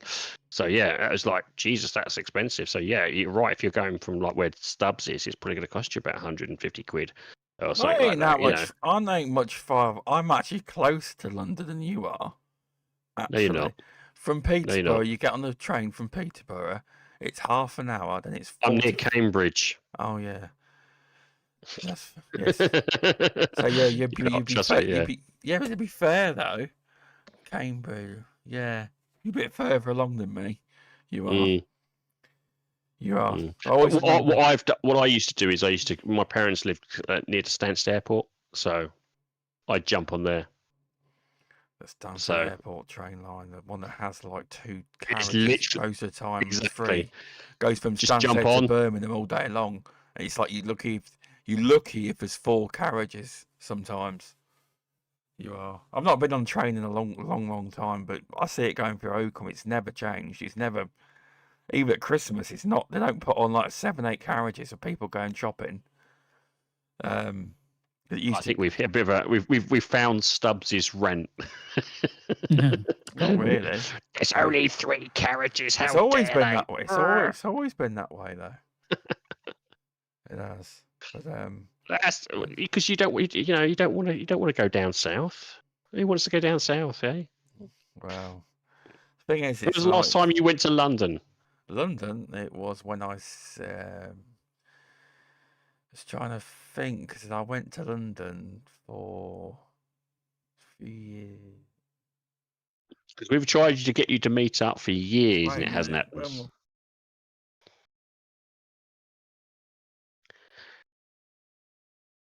When the Queen was still in, it was January 2020. My missus just said we went there. I met Mass Mayhem. He gave us a nice grand tour of London, but he absolutely battered our legs, and we were knackered. No, he's a nice guy. He is, from the LAD perspective. But that's the last time I went to London. That was 2020 January time. It was.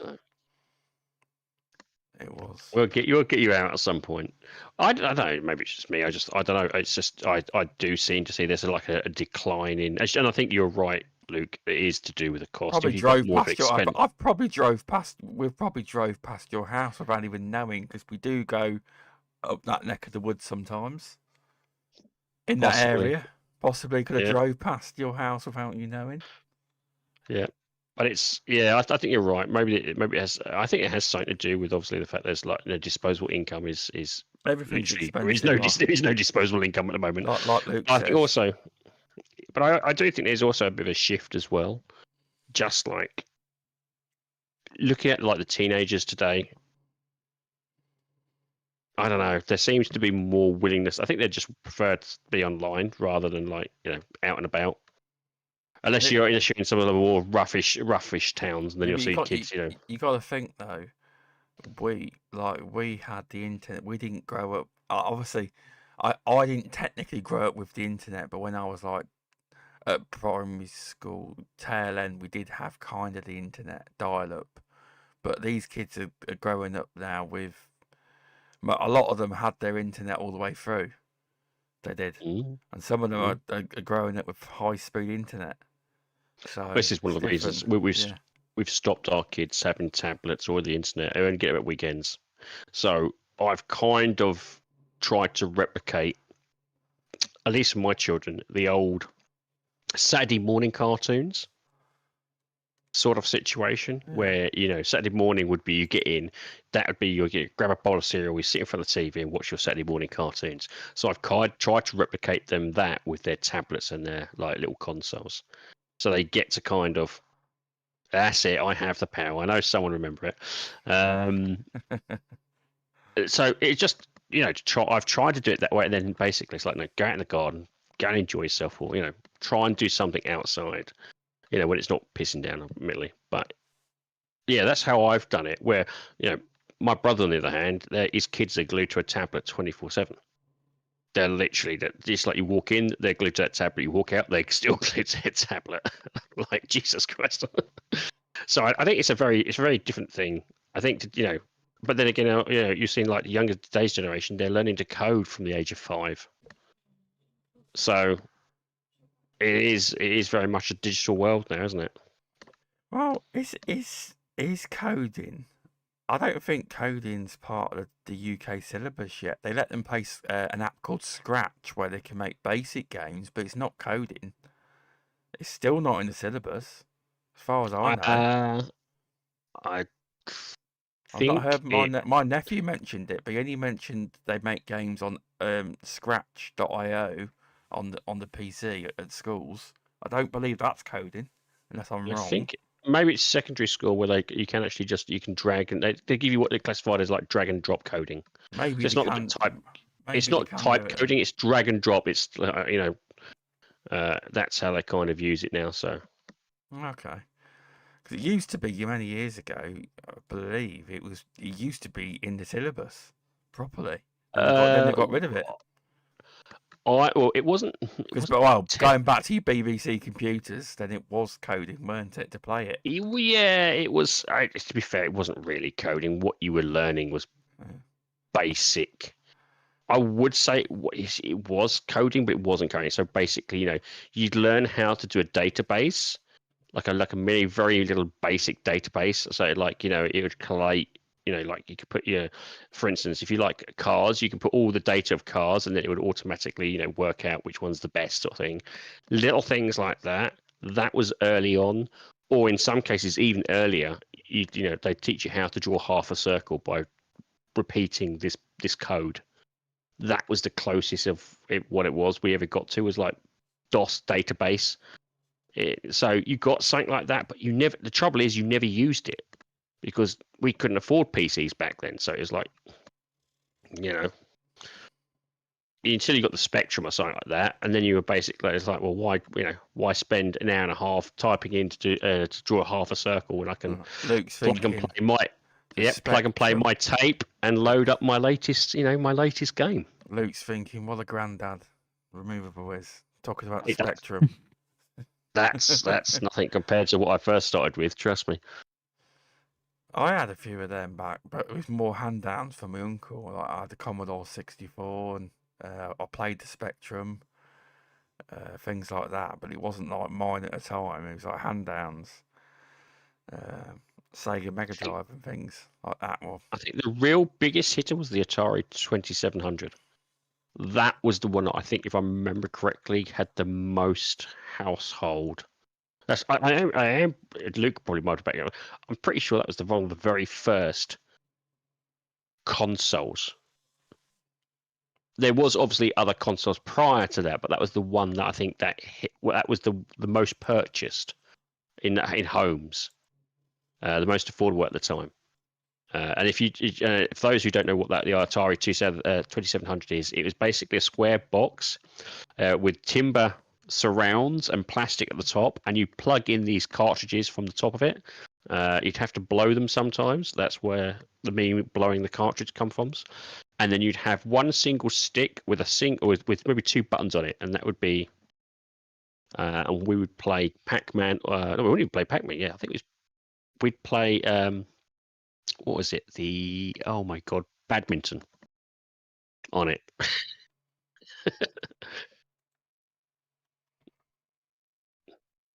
There you go. I've bored everybody to death. No. In fact, I mean, I always remember on N64. I think it was N64. Tape called Mr. Angry. That was good. Why does that not surprise me? Mr. Angry. You should chase. I don't remember much about it, but you should chase people. It was a very basic game. It was, but the trouble is, some of the old basic games, like Asteroid. Asteroid's a basic game, but it really does ramp up the challenge when you get to it. Yeah, it's like, how the hell did we get on to talking about that? I've no idea. This is what happens. We do. That's what we do, though, isn't it? But we'll get VJ back soon, I'm sure. We will. Is Luke asleep? Because I Luke, apologize. No, you've I'm sent here. you've sent Luke to sleep. Yeah, that'd be an effort. Yeah, you'd be doing. Yeah, that'd be pretty impressive if you managed to do that. Have you've had a long? You've had a long day, so shouldn't you be like getting your snoozes in anyway? Yeah, but it's not that late. What time is it? Am I going nuts? It's I only keep thinking it's quite 9:45, but obviously we Do you know started what? at It 8, didn't feels we? later. Maybe it feels later. That's It's why all it is. dark outside now, isn't it? Summer's gone. Well, I don't That's feel it. we Yeah, you we wake didn't up. really have it's- a summer. I don't think weather-wise, we didn't really have one. We had 3 days of Yeah. really nice weather, and then that's about it. It's terrible, terrible. But yeah, it's dark now when you wake up and dark when you go to bed. So it's is. perfect. It's terrible. Perfect. Don't you like the darkness then? No, I'm not scared of it. I just prefer to wake up to sunlight. Oh yeah, and go- yeah. So it makes you feel better than you wake up and it's all sunny, or at least daylight, rather than it would be all dark and raining. I don't know. I just I don't know if it's. I'm happy to. Yeah, sunlight hitting my face is normally that meme where the guy looks like he's got his big light shut, he's squinting. He's like, "Oh my god!" That's what normally happens to me. Ugh. Yeah, I kind of prefer the darkness. It's good. It's a good thing it's closing in for me in terms of the darkness because I'm actually going to I went to Reykjavik next month in Iceland. And Iceland, they only get take a big wallet with you. Take a lot of cash. You'll need it. In December they only get about 5 hours of sunlight. So sunrise is usually about 11 a.m. Yeah. Yep. And then it usually comes down pretty quickly after that. So my dad's got a friend, and they said that they live in a certain part of Iceland, and if he works somewhere else, and if he gets a phone call, because they get a lot of snow, don't they? And he gets a phone call, well, basically he has to get back by a certain time, because the snow actually, when he gets home, the snow shuts that community in. Basically, he needs to get home. Yeah, the Iceland people, very nice, but they have some different ways to us. If you really want, if you're into darkness, Svalbard is the best place. £10 a point, Luke. Get ready. Yeah. Well, actually, it's not that bad. It's really not that bad. Has it gone down? Not necessarily. The pound's pretty decent against the Icelandic krona at the minute. They used to protest. You see, the guy that we know, and he said that because they used to protest, the government just kept saying, "If you protest again, we'll put everything up even more," and they just stopped in the end because they all get free energy bills, don't they? But everything else is really high because they use the volcanoes for the heat. They do, and the water. You know that, don't you? That's what they use. Not in the Arctic, they don't. That's for sure.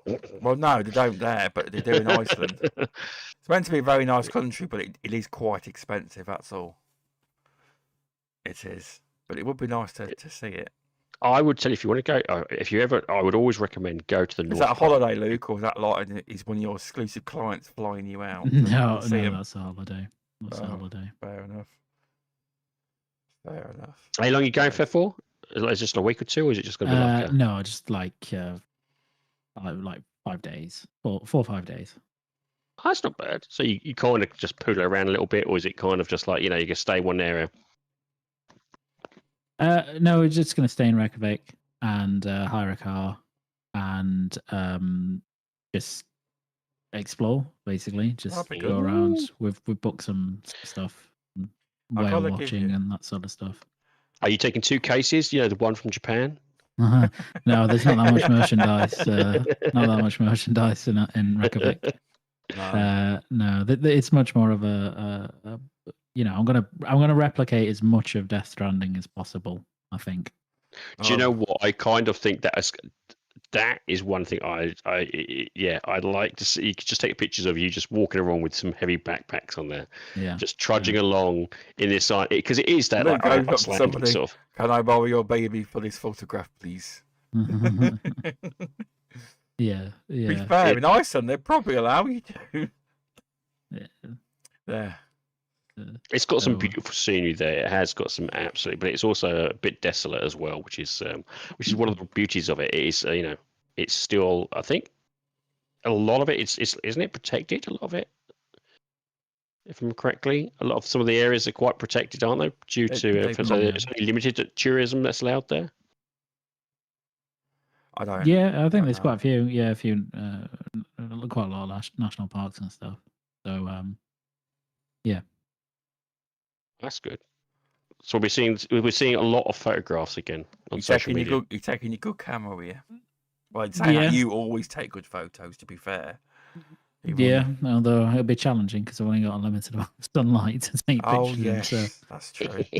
But yes, I'll be getting Well, some pictures. That's good. It means okay. So from like midday till 3, you're taking photographs, and then 3 till midnight, you're just having a few beers.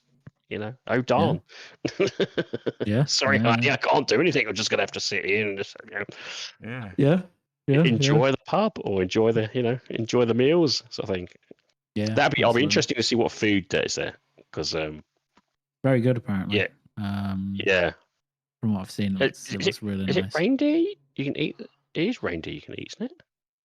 I know in Iceland you can eat it, but the Arctic you can. Finland.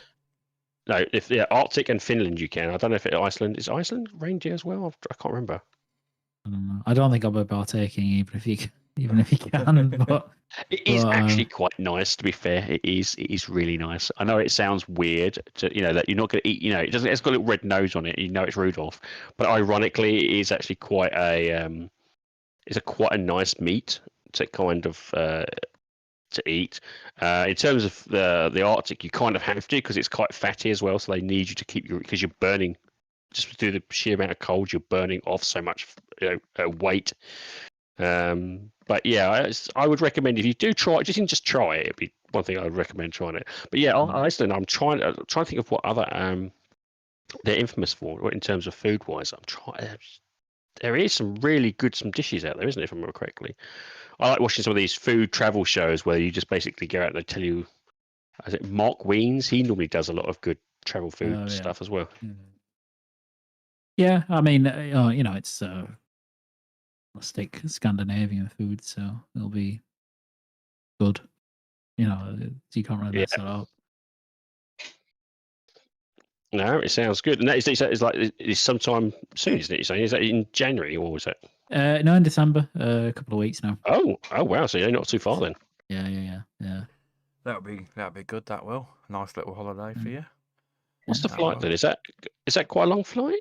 No, it's not. It's like 3 hours from London. Oh, that's not so bad. Of course, you're going. Is it not like northeast? Isn't it slightly northeast? You're going, isn't it? From Stan? Is it Stansted you're going from, or are you going up further? I'm going from Gatwick. Gatwick. Okay. So it's not like a private jet from Jersey.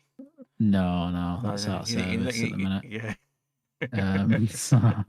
That's for the summertime. Yeah, exactly. That's, so that is it like it's one stop then if it's 3 hours? I'm assuming. Yeah. It's a direct flight. Yeah. Oh, that's pretty good. So okay, that's not gonna be so bad then. No, that's pretty good. Yeah. I thought for some strange reason I just had it long. I had it more. I had it about around the 4 or 5 mark. Yeah, I'm surprised. It is quite close, isn't it? Iceland. It's Yeah, it's not that far really. So I'm looking forward to it. So is this one of those ones that you like on your tick box lists that you like, must get done before? Yeah, it was a bit of a bucket list thing to go there. So you've got Japan, you've got Iceland. What's the next one then? Well, next year we're just repeating a lot of the holidays we did this year, to be honest. So back to Japan. Yes, so going back to Japan, yeah. So yes. So yeah, put your orders in now, everybody. Yeah, but this time he's got the extra bag. I do, yeah. Exactly, yeah. All the suitcases. However, this time. he might buy a second bag while he's out there. Yeah, you never know. You never know the way it'll go. But yeah, I mean, yeah. So going back there in September next year, which will be great. So if you booked it already this year, then you just kind of all booked. It's actually is it easier to kind of book it a year? Is it cheaper to book it in a year advance? Yes, it is. The closer you get, the more expensive it tends to become. Right. Both flight and hotel. So it is cheaper to do it now. But it's still expensive, as you can imagine. I bet, yeah. I mean, it also just depends on your budget, where your budget, yeah. where you're staying, like how you want to fly, like who you want to fly with, like all of that. Would move the cost. Did you stopovers or was a straight? No, it was straight flight. Because that's normally more expensive, isn't it? A straight flight. Whilst it's easier, it is quite more expensive, isn't it? Yeah, but I mean, okay. Yeah, it just depends. It depends, but like you can. It's obviously because of where it is, it's not a cheap place to get to. No, because it's so far away. The further you are, the more expensive it's going to be to fly there. I must admit, I was surprised. I knew Japan was such a was as you mentioned on the previous show, you enjoyed it so much. I was literally thinking, I was like, do you know what? You'll do Japan again, but then I thought I had you down for somewhere even more exotic, like the Bahamas or something like that, or something completely and utterly, Yeah. No, I'm not. I think I'd like to do something like that, but I'm not. It's not a place that I have a burning desire to go to. Do you know what I mean? Yeah, I know. You want the more, not I won't say exotic, but unique places to go. You sound like you're like a person who likes to, if there's a place that not many people have been, you probably like to go there, if that makes sense. Or if there's some sort of, something that's significant in your life that you've like, I've always wanted to go there. So yeah. So so I mean, Japan was a place like that. Las Vegas was a place like that as well. Have you been to a lot of America then, or have you just that's the only place you've gone to? I've been to Orlando a few times. I've been to New York. I'm going back to New York next year, and I've been to Vegas. And then at some point, I think one of the bigger ones we want to do is go across the south of the US. Yeah, that's a journey and a half, isn't it? Yeah, so that will take like a couple of weeks of holiday. That will be quite a big one. So that that can wait because it's not like there's no rush. But yeah, Vegas was a big one for both of us. This is just bonkers. I bet it absolutely is. It's going to be one of those. We got to go to the Grand Canyon and stuff like that, so that was incredible to do. But New York was just really fun. Like New York's just great. So New York. As a tourist, anyway. Did you have one of the infamous hot dogs on the? I don't think I had a hot dog when I was there. Really? I heard it's like I've got two sets of friends. I've got one friend who says always try hot dog, from a vendor. The other one says never try one from a vendor. Yeah, no, I was okay. Much more of a pizza consumer there than a hot dog consumer. So you more of like the old deep pan. So did you? Well, definitely not the deep pan, not in New York. No, let's say it's Chicago, isn't it? I'm thinking of in terms of that. Yeah. Yeah, a lot of New York people now are probably like basically about that's it. I'm gonna be dead the moment if I ever turn my foot in there. Same for Chicago as well. It's like deep pan in New York. What the hell's wrong with you? Well, you're a good tipper, Luke, because they always moan about the British. I mean, you have to be a good tipper. Yeah. Like, there's just you can't get away with not tipping at least a decent amount. So that's just when you go to the US. Luke's like handing over 5%. Luke's like he's like, here's for the meal's like $100. He hands over 400. Keep the change. I'm joking. I definitely didn't do that. No. I definitely didn't do that. I think the max I tip was like 25%. So that's about standard. But like my dad actually asked. He said, I'm a tourist. What is the standard? And the bloke told him. He said, I'm not, because I don't want to offend you. Because they get quite upset, don't they, if you do it wrong. They can, or some of them can. I suppose that's different per venue, isn't it? Everyone has a slightly different, from what I've heard. Well, not really. I mean, you can go into if you go into a coffee shop, right, and you pay it on your card. Mhm. They will turn the screen towards you, and it will have an add tip button, and it starts at like 10%. So and that's for a coffee. You know what I mean? So you're not really What- getting anywhere without tipping at least See, 10%. this was Probably actually 10% is probably too low for like a restaurant and stuff. That's probably quite an offensive tip. So if you 15. go 15, 20 like as a standard, that's pretty everywhere that's going to be like Jesus. good, basically. I was always sold the lie. It could be a lie. This is why I ask you this. I was always sold the lie that coffee was kind of free, because you see it in all the films, it's like top up of coffee, and it's like no one's ever No, they paying do that. more. Yeah. So is coffee for free then? Is to a degree? Well, it's not for free. I It's not for think free. you You just buy get it. refills. I think you buy it first and you just keep topping it up. And I Yeah, think it the idea depends on. isn't it reverse psychology? Like you feel guilty, you'll keep buying more or something, or tipping them Well, or something.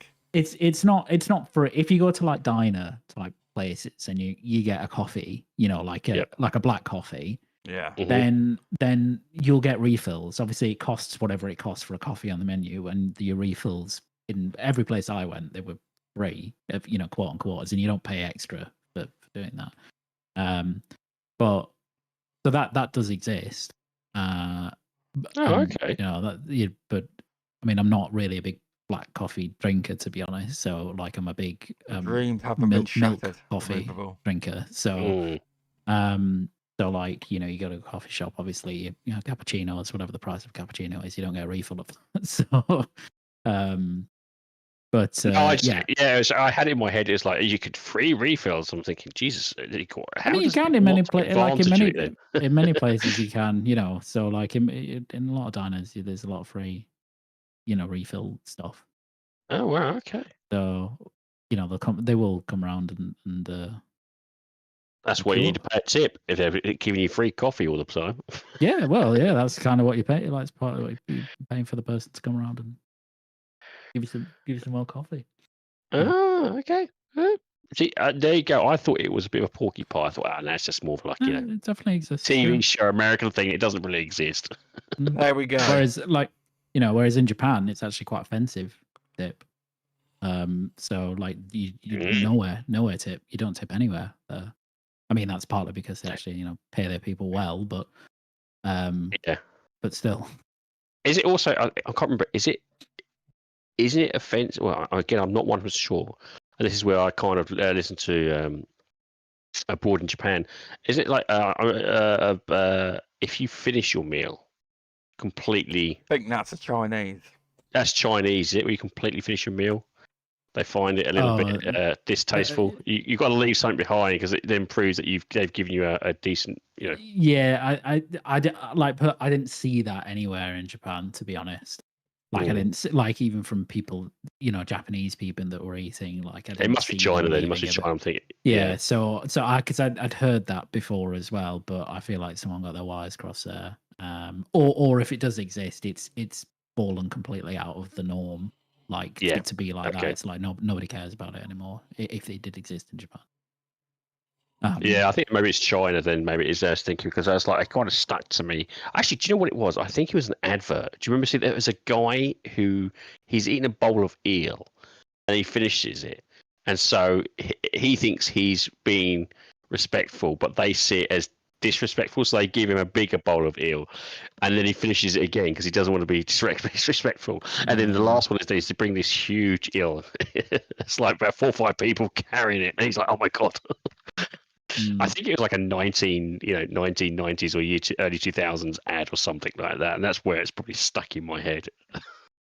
Yeah, because it's like, oh Christ, no, that sounds good. Actually, so you said you've got yourself a set of, like, as you said, bucket list places you kind of go. Is it? It's tomorrow, next year is just going to be like not regurgitating, but doing the same ones again to try and see different areas. Yeah, pretty much. Yeah. And then year after that, we'll So see. you're not out to stalk Hideo Kojima's No, You know, not again. just sit there again. for 2 weeks. No, I Just am. waiting there. However, I am there for the Tokyo Game Show this time.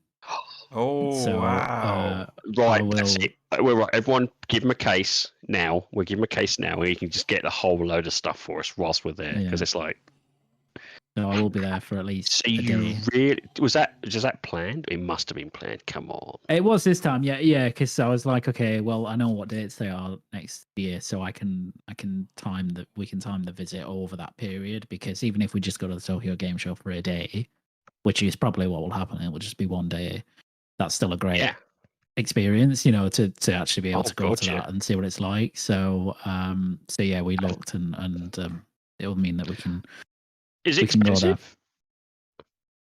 If I remember rightly, the public tickets aren't that expensive. No, like it's not as expensive as you might think. I can't remember the cost, but I remember looking when I was there this year, and it wasn't that expensive for a day ticket. I didn't think anyway. I might be horrendously out of touch, of course, but I'll have a look now, see how much it was. But because that's definitely one of the things I'd love to go to, because I've heard that generally it's still as awesome as what it was, you know, when it first showcased, in terms of the splendor, the extravagance, the theatrical aspects to it. You know, everything is kind of still, you know, it's one of the places to kind of go if you're a gaming enthusiast. Yeah. Oh yeah, 100%. It's so it was yeah, so it's not much at all. So a day ticket is £15. Jesus Christ. Is that it? 15 quid? Yeah, it's That is nothing. That is, I mean, what was the last EGX? The last EGX was like 20? 25? Yeah, it's quite expensive. Now there's only a limited amount of those tickets, so it's not as if like everybody can buy that. But like you can, it's not that hard to buy those tickets. Do you know what I mean? Like yeah, because you know when they come on sale and stuff. Like it's not as if the site crashes from it. But yeah, it's £15 per day. Jesus, that is really good. That is still. But bear in mind the pound is really strong against the yen as well. So obviously, like maybe in normal times, it would be, you know, £25 or something like that if it wasn't the yen wasn't so weak. But yeah, I think when you go and see it, you'll probably be back to your old days. You know, you'll just like it's going to bring you back. Yeah, it's going to bring back that nostalgia of those. Oh yeah, I'm sure it will, because it is like, I mean, like this year they had like Metal Gear Solid Delta and stuff there, like, so they have like genuinely like big stuff. So yeah, it'll be really cool just to do it. You'll probably see it's PlayStation and maybe Xbox. I think Xbox does sometimes get it. I think they do. Yeah, I think they had something last time. So yeah, maybe I'll see an Xbox in Japan this time. Cause certainly didn't see a single one when I was in Tokyo, apart from the retro that's bit. The point. Well, did you go to the tech store? Didn't they have one in there? Yeah. Well, I went to several tech stores where they, you know, like your equivalent of kind of your Best Buy, you know, in the US, or maybe like a Curry's here, but like much bigger than like a Curry's or whatever. And they, you know, they'd have a big video game section, but there was no, like, I went in, I'd say I probably went in about 6 or 7 stores across Tokyo, and none of them had an Xbox. The only hint of an Xbox I saw was they had one store had a ROG Ally who was running GamePass. Jesus. So wasn't that one? It's like a tech store. It's like crossover 5 levels or something like that. Oh, there's loads like that in Tokyo. Most of them are like that. They're like 5, 6 levels stories. Like, I was just assuming that might be one in there at least. No, yeah. So there's big chain of stores called Bic Camera. Yes, and, yep. They you know, they're usually 4 or 5 levels at least, and they have a big like gaming / pop culture section on each store. And like I went into maybe 2 of those. They didn't have an Xbox. Wow.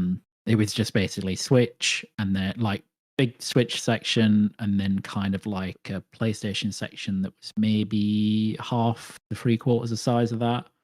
Oh wow. And then like the miscellaneous stuff around it, like a lot of retro VR, stuff, isn't it?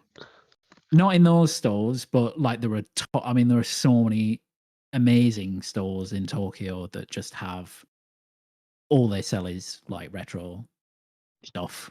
That's Like not surprising. I've games. heard about Like that, yeah. it's just these tiny, like these huge, 4 or 5 story buildings, but the floors are really cramped. Like they can only fit like 10 people per floor, but it's just wall to wall like retro games that you can buy on consoles and stuff. I saw some like amazing. I saw the most annoying one is I saw them it was so frustrating because I went to one store and I was looking oh god, what was it called?